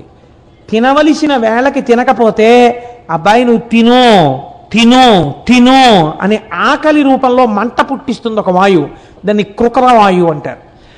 ధనంజయము ఒక వాయువు ఉంటుంది. ఇది శరీరము పడిపోయిన తరువాత ఒకవేళ అంత్యేష్టి సంస్కారం చేసేవాళ్ళు లేరనుకోండి, మనుష్యుల కంటే చేస్తారు. ఓ కుక్క చచ్చిపోయింది, ఏం చేస్తారు? తాడు గట్టి లాక్కెళ్ళి వీధిలో పారేస్తారు. ఇప్పుడు ఎవరు చెయ్యాలి దానికి అంత్యేష్టి సంస్కారం? ఒక వాయువు ఉంటుంది. వాయువు ధనంజయ వాయు రూపంలో లోపలే ఉండి ఇప్పుడు ఈ శరీరం ఉబ్బిపోయేటట్టు చేసేస్తుంది. 4 రోజులు పోయేటప్పటికి చూడండి, కుక్క పొట్ట ఇంత ఉబ్బిపోయి పెటిల్ని పేలిపోతుంది. పేలిపోయి అందులో ఉన్న పంచభూతములు పృథివిలోకి, జలము జలములోకి, ఆకాశం ఆకాశములోకి, వాయువు వాయువులోకి, అగ్ని అగ్నిలోకి వెళ్ళిపోతుంది. అంటే పంచభూతములలోకి కలిపేస్తుంది. కాబట్టి ధనంజయ వాయువు శరీరములను పంచభూతములతో కలుపుతుంది. దేవదత్తము చిట్ట చివరి వాయువు. ఒరే నీ ఇంద్రియాలు అలిసిపోయాయిరా, నీ మనస్సు అలిసిపోయింది, ఇంకా నువ్వు కొంతసేపు నిద్రపోతే తప్ప నీ ఇంద్రియములకు మనస్సునకు ఉపశాంతి లేదు. కాబట్టి నువ్వు పడుకో పడుకో అని ఆవలింత రూపంలో వస్తుంది వాయువు. ఆ ఆవలింతకే దేవదత్తమని పేరు. ఇప్పుడు ప్రభంజనుడై విరగొట్టగలిగినటువంటి వాయువు మీ శరీరము నిలబడడానికి 10 రకములైనటువంటి కర్మలను లోపలుండి నిర్వహిస్తున్నాడు. ఆయన ఇవి చెయ్యకపోతే మన బతుకే లేదు. అందుకే శాస్త్రం అంది నమస్తే వాయోత్తమేవ ప్రత్యక్షం బ్రహ్మాసి అంది. ఇది సనాతన ధర్మంలో గొప్పతనం. కాబట్టి ఇప్పుడు వాయువు ఏం చేశాడు? ఎవరి ఆజ్ఞ వలన అన్నిటిని విరగొట్టగలిగిన వాడు ఒక్కసారి ఇట్నింటి ఇటు వీస్తే కళ్ళకిందులు చెయ్యగలడో అటువంటి వాడు లోపలుండి వంగడానికి ఉపయోగపడి ఆకలేస్తోందని చెప్పి, దాహం వేస్తోందని చెప్పి, పడుకోమని చెప్పి ఇవి చెప్తున్నాడు. ఏం కర్మ? ఆయన మాట ఈయన విన్నాడు. 2 అగ్ని. అగ్ని అలా వెళ్ళింది అనుకోండి, అంతా బూడిదే. అటువంటి అగ్ని 3 పనులు చేస్తోంది శంకరుడి ఆదేశం ప్రకారం. ఏమిటా 3 పనులు? 1, యజ్ఞము జరుగుతున్నప్పుడు దేవతలకు హవిస్సు పట్టుకెళ్ళాలి. రేపు సుబ్రహ్మణ్యేశ్వర స్వామి వారికి హోమం చేస్తాం, హవిస్సు ఎవరు తీసుకెళ్ళాలి? అగ్నిహోత్రం తీసుకెడుతుంది. 1, ఇంకోళ్ళకి అన్నం క్యారేజీలు పట్టుకెళ్ళి ఇస్తూ ఉండడం. ఎందుకు చేశాడు? శంకరస్య ఇవశాసనాత్, అంత చేత తక్కువ వాడిని కాదు, మహానుభావుడు హవ్యవాహనుడు. శ్రియమిచ్చేత్, ఆయన వలన ఐశ్వర్యం వస్తుంది. కాబట్టి 1 యజ్ఞం, 2 పితృదేవతలకి ఆ పిండం పెట్టాలి. ఎలా పెడతారు? అగ్నిహోత్రం చేసి పిండం పెట్టాలి. కాబట్టి పితృదేవతలకి పిండం వెళ్ళేటట్టుగా చేయగలిగినటువంటి పని అగ్నిహోత్రుడు చేస్తున్నాడు. 3, చాలా ఇంకా అంతకన్నా ఉపకారం ఎవరు చెయ్యరండి ప్రపంచంలో. ప్రతి ఇంటిలో ఉన్న మొదటి వంటవాడు అగ్నిహోత్రుడే. అందుకే పూర్వం స్నానం చేస్తే తప్ప అగ్నిహోత్రాన్ని వెలిగించేవారు కాదు. ఎందుకో తెలుసా అండి? లోకాల్ని కాల్చెయ్యగలిగినటువంటి వాడు ఈశ్వర శాసనం ప్రకారం అంత వినయంతో నీ ఇంట వంటవాడిగా వెలుగుతున్నాడు.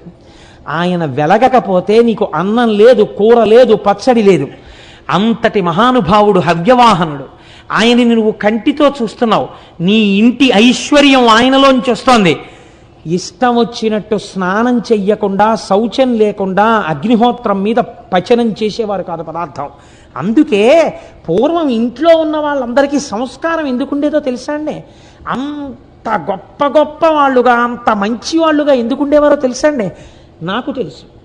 అంటే నాకు తెలిసి మీకు తెలియదని కాదు. నా చిన్నతనంలో వంట చేస్తే పొయ్యిలో కర్రలు పెట్టి మొట్టమొదట నీతిని వేసి అగ్నిహోత్రం వెలిగించి వెంటనే నిలబడి మడిబట్ట కట్టుకుని దివిషద్వద్గముని ముఖంబునను సంతృప్తింగాంచు నిన్నీషుగా స్తవముల్ శృతులు జగదాంతర్యామివని హవనీయము అని శ్లోకం చెప్పి నమస్కారం చేసి ఆ తర్వాత గిన్నె పెట్టేవారు. మళ్ళీ అన్నమంతా వండేసిన తర్వాత మహానైవేద్యానికి పంపించేసే ముందు కొంచెం అన్నం తీసి నేతిలో ముంచి అగ్నిహోత్రంలో వేసి తర్వాత కట్టెల్లాగేవాడు. ఆ అన్నం ఆ రోజుల్లో అలా వండిన అన్నం తిన్నాం కాబట్టి ఇంకా 4 శ్లోకాలు చెప్పగలుగుతున్నానేమో. లేకపోతే ఎక్కడి నుంచి వస్తుంది ఆ సంస్కారం? కాబట్టి సంస్కారం ఎక్కడి నుంచి వస్తుందంటే, మంచి బుద్ధి ఎక్కడి నుంచి వస్తుందంటే, ఈ దేశంలో ఇంతమంది మహనీయులు ఎందుకు పుట్టారంటే తల్లి వండిన అన్నంలో ఆ గౌరవం ఉంది. పోనీ అంత గౌరవం ఆ స్టవ్లో, ఆ గ్యాస్ స్టవ్లో నెయ్యి పొయ్యలేను కదండి, పెడబోయి కనీసం స్నానం చేసిన బట్టతో. నేను క్షమించండి, ఒక్క మాట చెప్తే ఏమనుకోకండి, మీరు సాధారణంగా ఇవాల్టి రోజుల్లో స్నానం గృహిణి ఎప్పుడు చేస్తుందంటే, ఇంటి యజమాని పలహారం కూడా అయిపోయి వెళ్ళిపోయిన తర్వాత యజమానురాలు స్నానం చేస్తుంటారు. ఎందుకనంటే ఆ ఇంట్లో జరిగినటువంటి పనులన్నీ యజమానురాలి స్నానానికి ముందే జరిగాయి. నన్ను క్షమిస్తే ఈశ్వరుడికి అందిన నైవేద్యం కూడా ఆవిడ అలాగే వండిపెట్టేది. ఏమిటి శౌచం? ఇంట్లో పిల్లలకి సంస్కారాలు రమ్మంటే ఎక్కడి నుంచి వస్తాయి? దేశానికి అభ్యున్నతి రమ్మంటే ఎక్కడి నుంచి వస్తుంది? మనుష్యుల మనస్సులు బాగుండాలంటే ఎందుకు బాగుంటాయి? కనీసంలో కనీసం ఒక్క స్నానం చేసి అగ్నిహోత్రాన్ని దగ్గరికి వెళ్ళి వెలిగించగానే ఒక్క నమస్కారం చేసి, ఈశ్వర హవ్యవాహనుడవు, మా కోసం అగ్నిహోత్రంలో పచనం చేయడానికి ప్రకాశిస్తున్నావు, నీకు ఒక నమస్కారం అని చెప్పవలసిన బాధ్యత మన మీద ఉందా లేదా? కృతజ్ఞతగా మీరు ఆలోచించండి. ఇది నేర్చుకోమని చెప్తోంది శాస్త్రం. ఇలా శాసించిన వాడు ఒకడున్నాడు, వాడి వలన ఆయన వింటున్నాడు నీ మాట, అతైన కర్మ. కాబట్టి ఇప్పుడు ఈ 3 పనులు ఆయన చేస్తున్నాడు. హవ్యం మహతి దేవానాం కవ్యం కవ్యాసినామపి పాకంచకురుతే వహ్ని శంకరశైవ శాసనాత్. పాకంచకురుతే వహ్ని, నీకు వంట చేసి పెడుతోందయా? ఈ 3 పనులు చెయ్యవలసిన అవసరం లేని అగ్ని వాయువు చేస్తున్నారు. వాళ్ళిద్దరూ ఒకరి పక్కన ఒకరు ఉంటే అసలు ఏమైనా చేసేస్తారు. నీ ఇంట్లో ఇద్దరు ఒకరి పక్కన ఉండి కూడా ఎందుకు ఏమీ చేయట్లేదో తెలుసా? ఆయన శాసనాన్ని బట్టి పూజా మందిరంలో నువ్వు ఆయనకి నమస్కరిస్తావు కాబట్టి ఇక్కడ ప్రమాదం లేకుండా వాళ్ళిద్దరిని అలా నిలబెడుతున్నాడు ఆయన. ఏం నీకు కృతజ్ఞత ఉండక్కర్లా? ఇది భీమహ.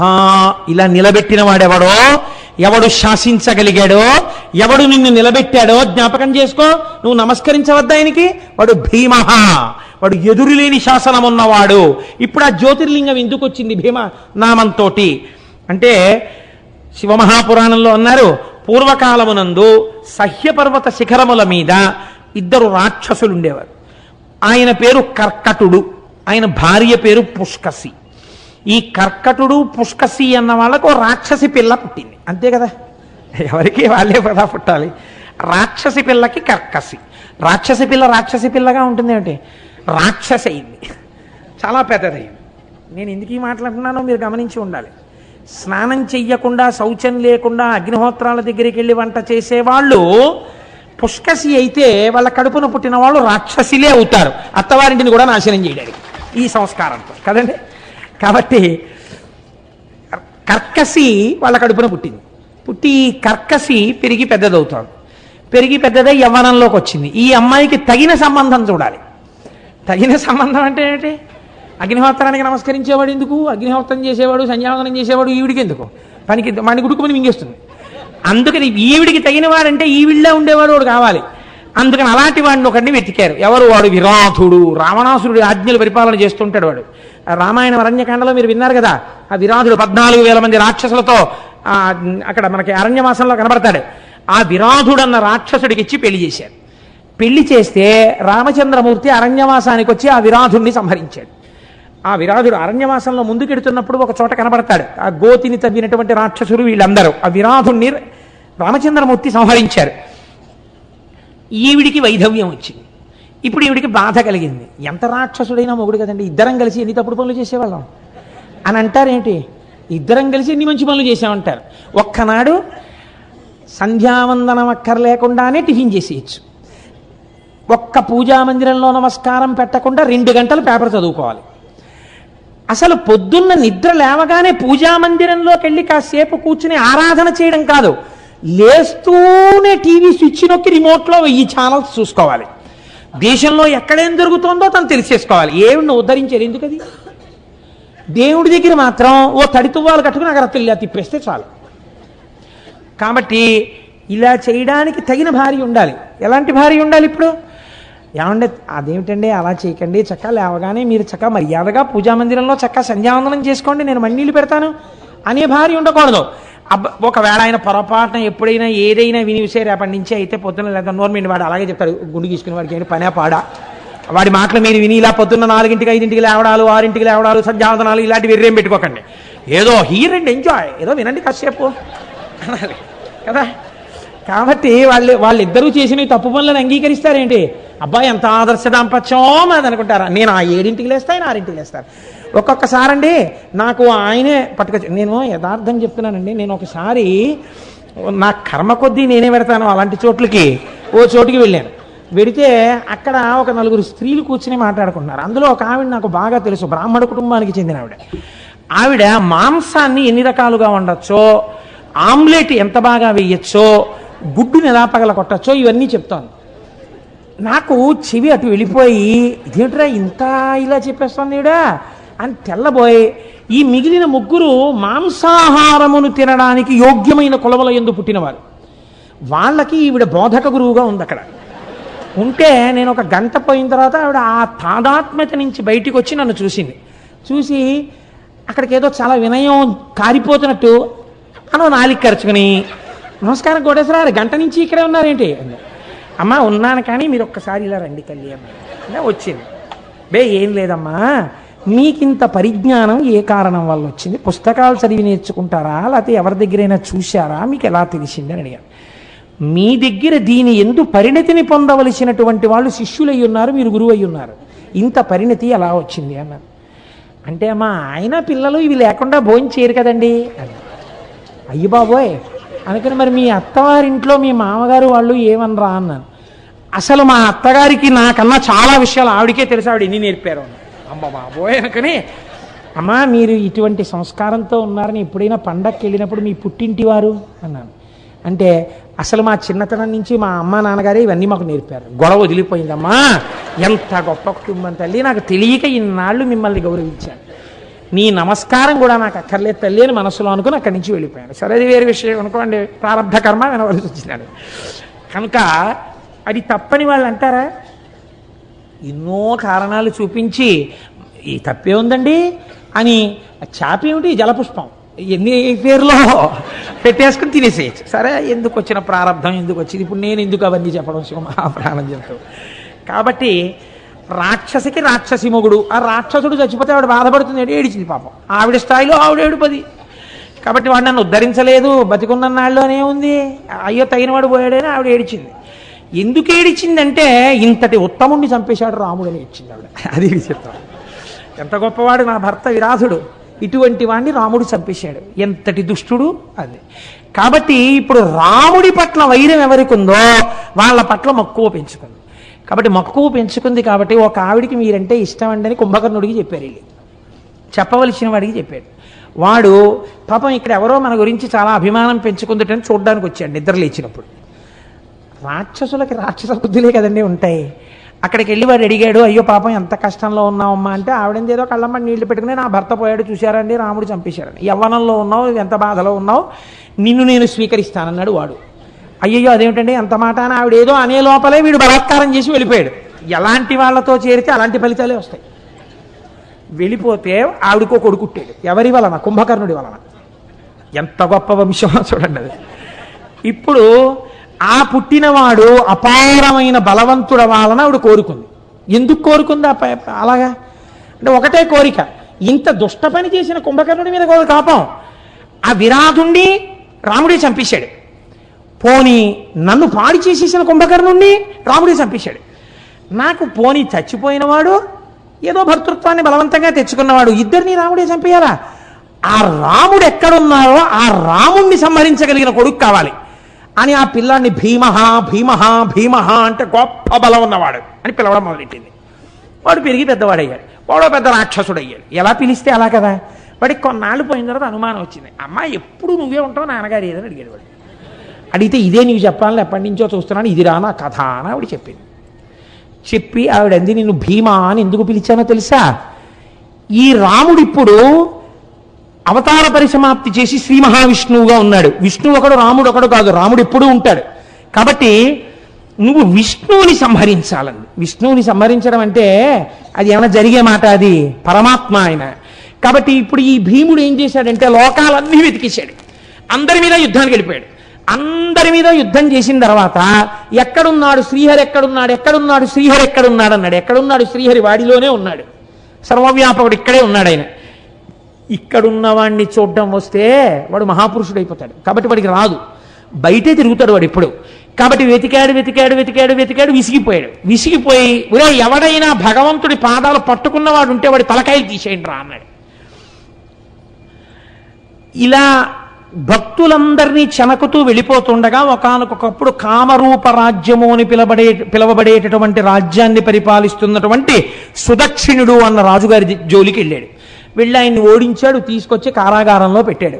ఆయనకు అలవాటు, ఆయన ఇంత మట్టి తీసుకొచ్చి పార్థివలింగం పెట్టి రోజు ఆ లింగార్చన చేస్తుండేవాడు. మరి పదార్థాలు ఎక్కడవండి అని మీరు నన్ను అడగచ్చు. రత్నైకల్పితమానసం హిమజలై స్నానంచ దివ్యాంబరం నానారత్న విభూషితం మృగమదామోదాంకితం చందనం జాజీ చంపక బిల్వపత్రచితం పుష్పంచ ధూపం తథా దీపం దేవదయాని దేవ పశుపతే హృత్కల్పితం గృహ్యతాం.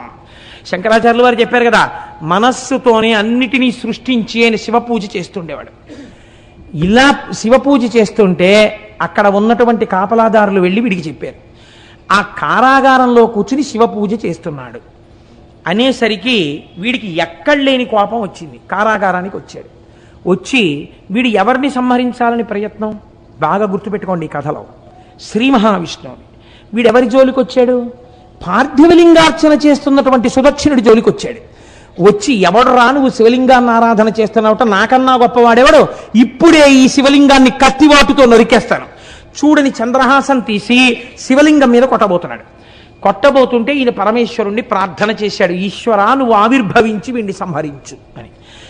అనిన ధనుజుడు బిట్టగ్రహం భుజింది పండ్లు పటపట కొరుకుచు పార్థివేంద్రుపై కరాళాసి విసరే మాం పాహి అనుచు కనులు మూయగ శంకరుడు తోచే. ఎప్పుడైతే చేతిలో ఉన్న చంద్రహాసాన్ని పళ్ళు పటపట కొరుకుతూ విసిరాడో అంతటా నిండి నిబిడీకృతమైపోయినటువంటి పరమాత్మ, ఈ కన్నులకు కనపడనటువంటి పరమాత్మ సాకార రూపాన్ని పొందాడు. సాకారుడై పార్థివలింగంలోంచి బయటికి వచ్చాడు. పార్థివలింగంలోంచి బయటకు వచ్చి త్రిశూలం పట్టుకుని ఆ రాక్షసుణ్ణి ఒక్కసారి గుండెల మీద పొడిచి సంహరించాడు.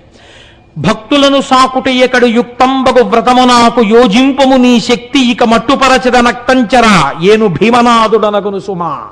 ఒరే నువ్వు కాదుడు రా భీముడన్న పేరు, నాది భీమనామం. ఏమనుకుంటున్నావో, నిన్నిప్పుడే సంహరిస్తున్నాను, భక్తుల జోలికిడితే ఉపేక్షించను అని ఉత్తర క్షణం వాణ్ణి కుత్తుక మీద పొడిచి సంహారం చేశాడు.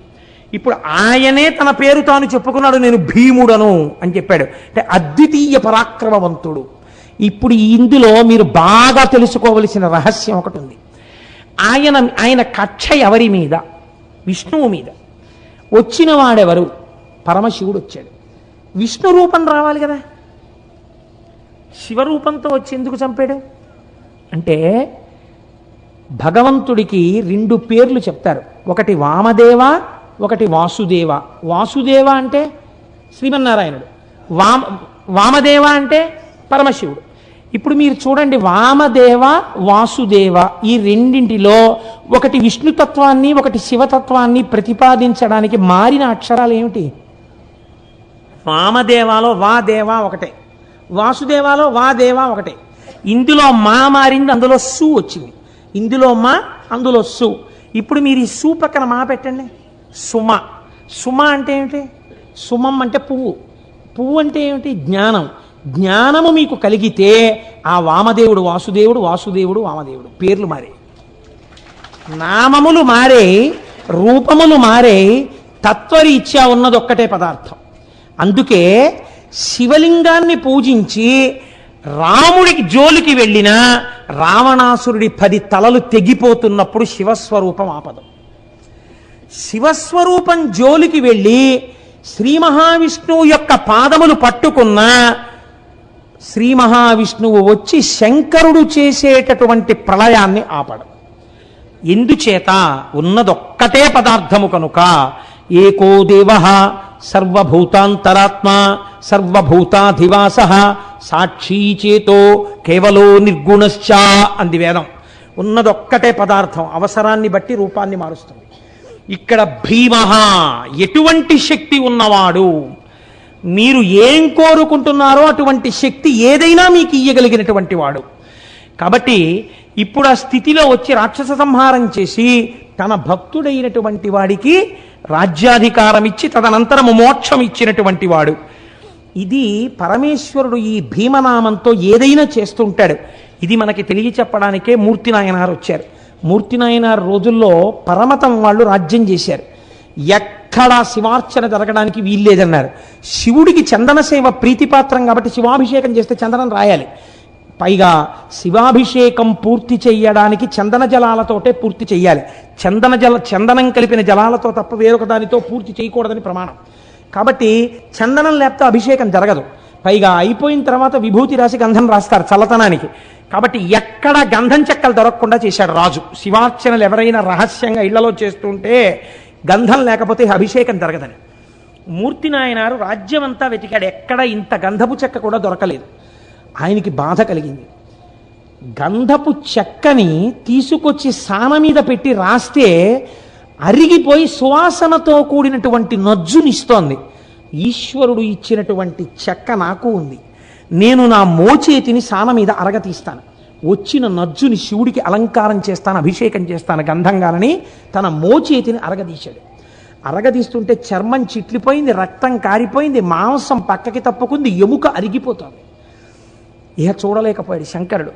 తాను ఆయన పెట్టుకున్న పార్థివలింగంలోంచి బయటికి వచ్చి గబగబా చేయి పట్టుకున్నాడు. పట్టుకుని, ఎంత సాహసం చేశావయ్యా, గంధపు కర్ర దొరకలేదని, గంధపు కర్రలు దొరకకుండా రాజు చేశాడని నీ చేతిని సాన మీద అరగదీశావు.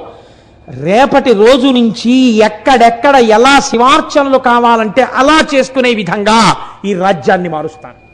ఒక్కరోజు, రేపటి రోజు అలా జరుగుతుందన్నాడు. అంతే. ఆ రాత్రి పడుకున్నాడు మూర్తి నాయనార్, రాజు పడుకున్నాడు.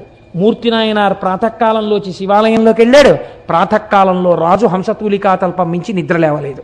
ఎందుకు లేవలేదని దగ్గరికి వెళ్ళారు. రాజు నిద్రలోనే మృత్యువశుడైపోయాడు. ఆయనలో ఉన్న శివుడు తప్పుకుంటే చాలదండి, చనిపోయాడన్నారు. పార్థివ శరీరాన్ని బయట పెట్టేశారు.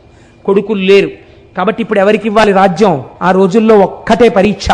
పూలదండని ఏనుగుకిచ్చి ఏనుగునికి కళ్ళకి గంతలు కట్టి వదిలేరు.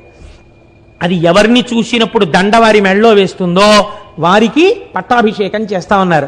మూర్తి నాయనార్ దేవాలయంలోంచి బయటికి వస్తున్నాడు. ఏనుగటుగా వెళ్ళింది. మూర్తి నాయనార్ వాసన తగలగానే రెండు కాళ్ళు జాపి భూమి మీద చోటిచ్చి కాళ్ళ మించి ఆయన్ని పైకెక్కించుకుంటూ దండ వేసి తన మూపున కూర్చోబెట్టుకుని అంతఃపురానికి తీసుకెళ్ళింది. ఈయనకే పట్టాభిషేకం చేద్దామని మరునాడు మూర్తి నాయనార్నే రాజుగా అభిషేకం చేశారు. ఆయన అన్నాడు, నాకు అభిషేక జలాలతో సామ్రాజ్య పట్టాభిషేకం వద్దు, నాకు విభూతితో అభిషేకం చేయండి అన్నాడు. భస్మతో అభిషేకం చేయించుకుని నేను బంగారు కిరీటం పెట్టుకోను, రుద్రాక్ష కిరీటం పెట్టుకుంటానని రుద్రాక్షల కిరీటం పెట్టుకున్నాడు.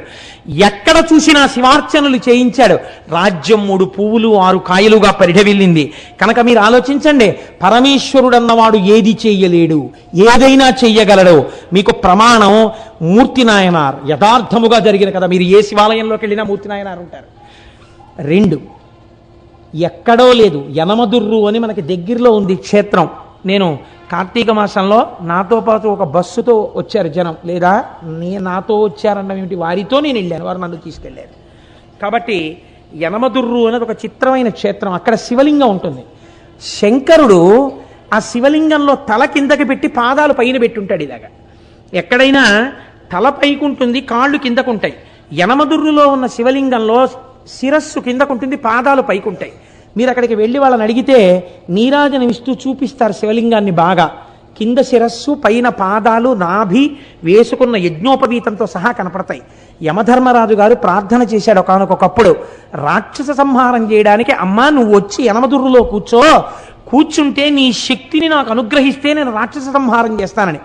అంటే అమ్మవారు శంకరుడు యోగనిష్టలో ఉండి ఆయన ఆ సమయమునందు శీర్షాసనం వేసి ఉన్నాడు. తల కిందకి పెట్టి కాళ్ళు పైకి పెట్టి కాళ్ళు పద్మాసనం వేసుకుని ఉన్నాడు. ఇలా పొడుగ్గా కూడా పెట్టలేదు.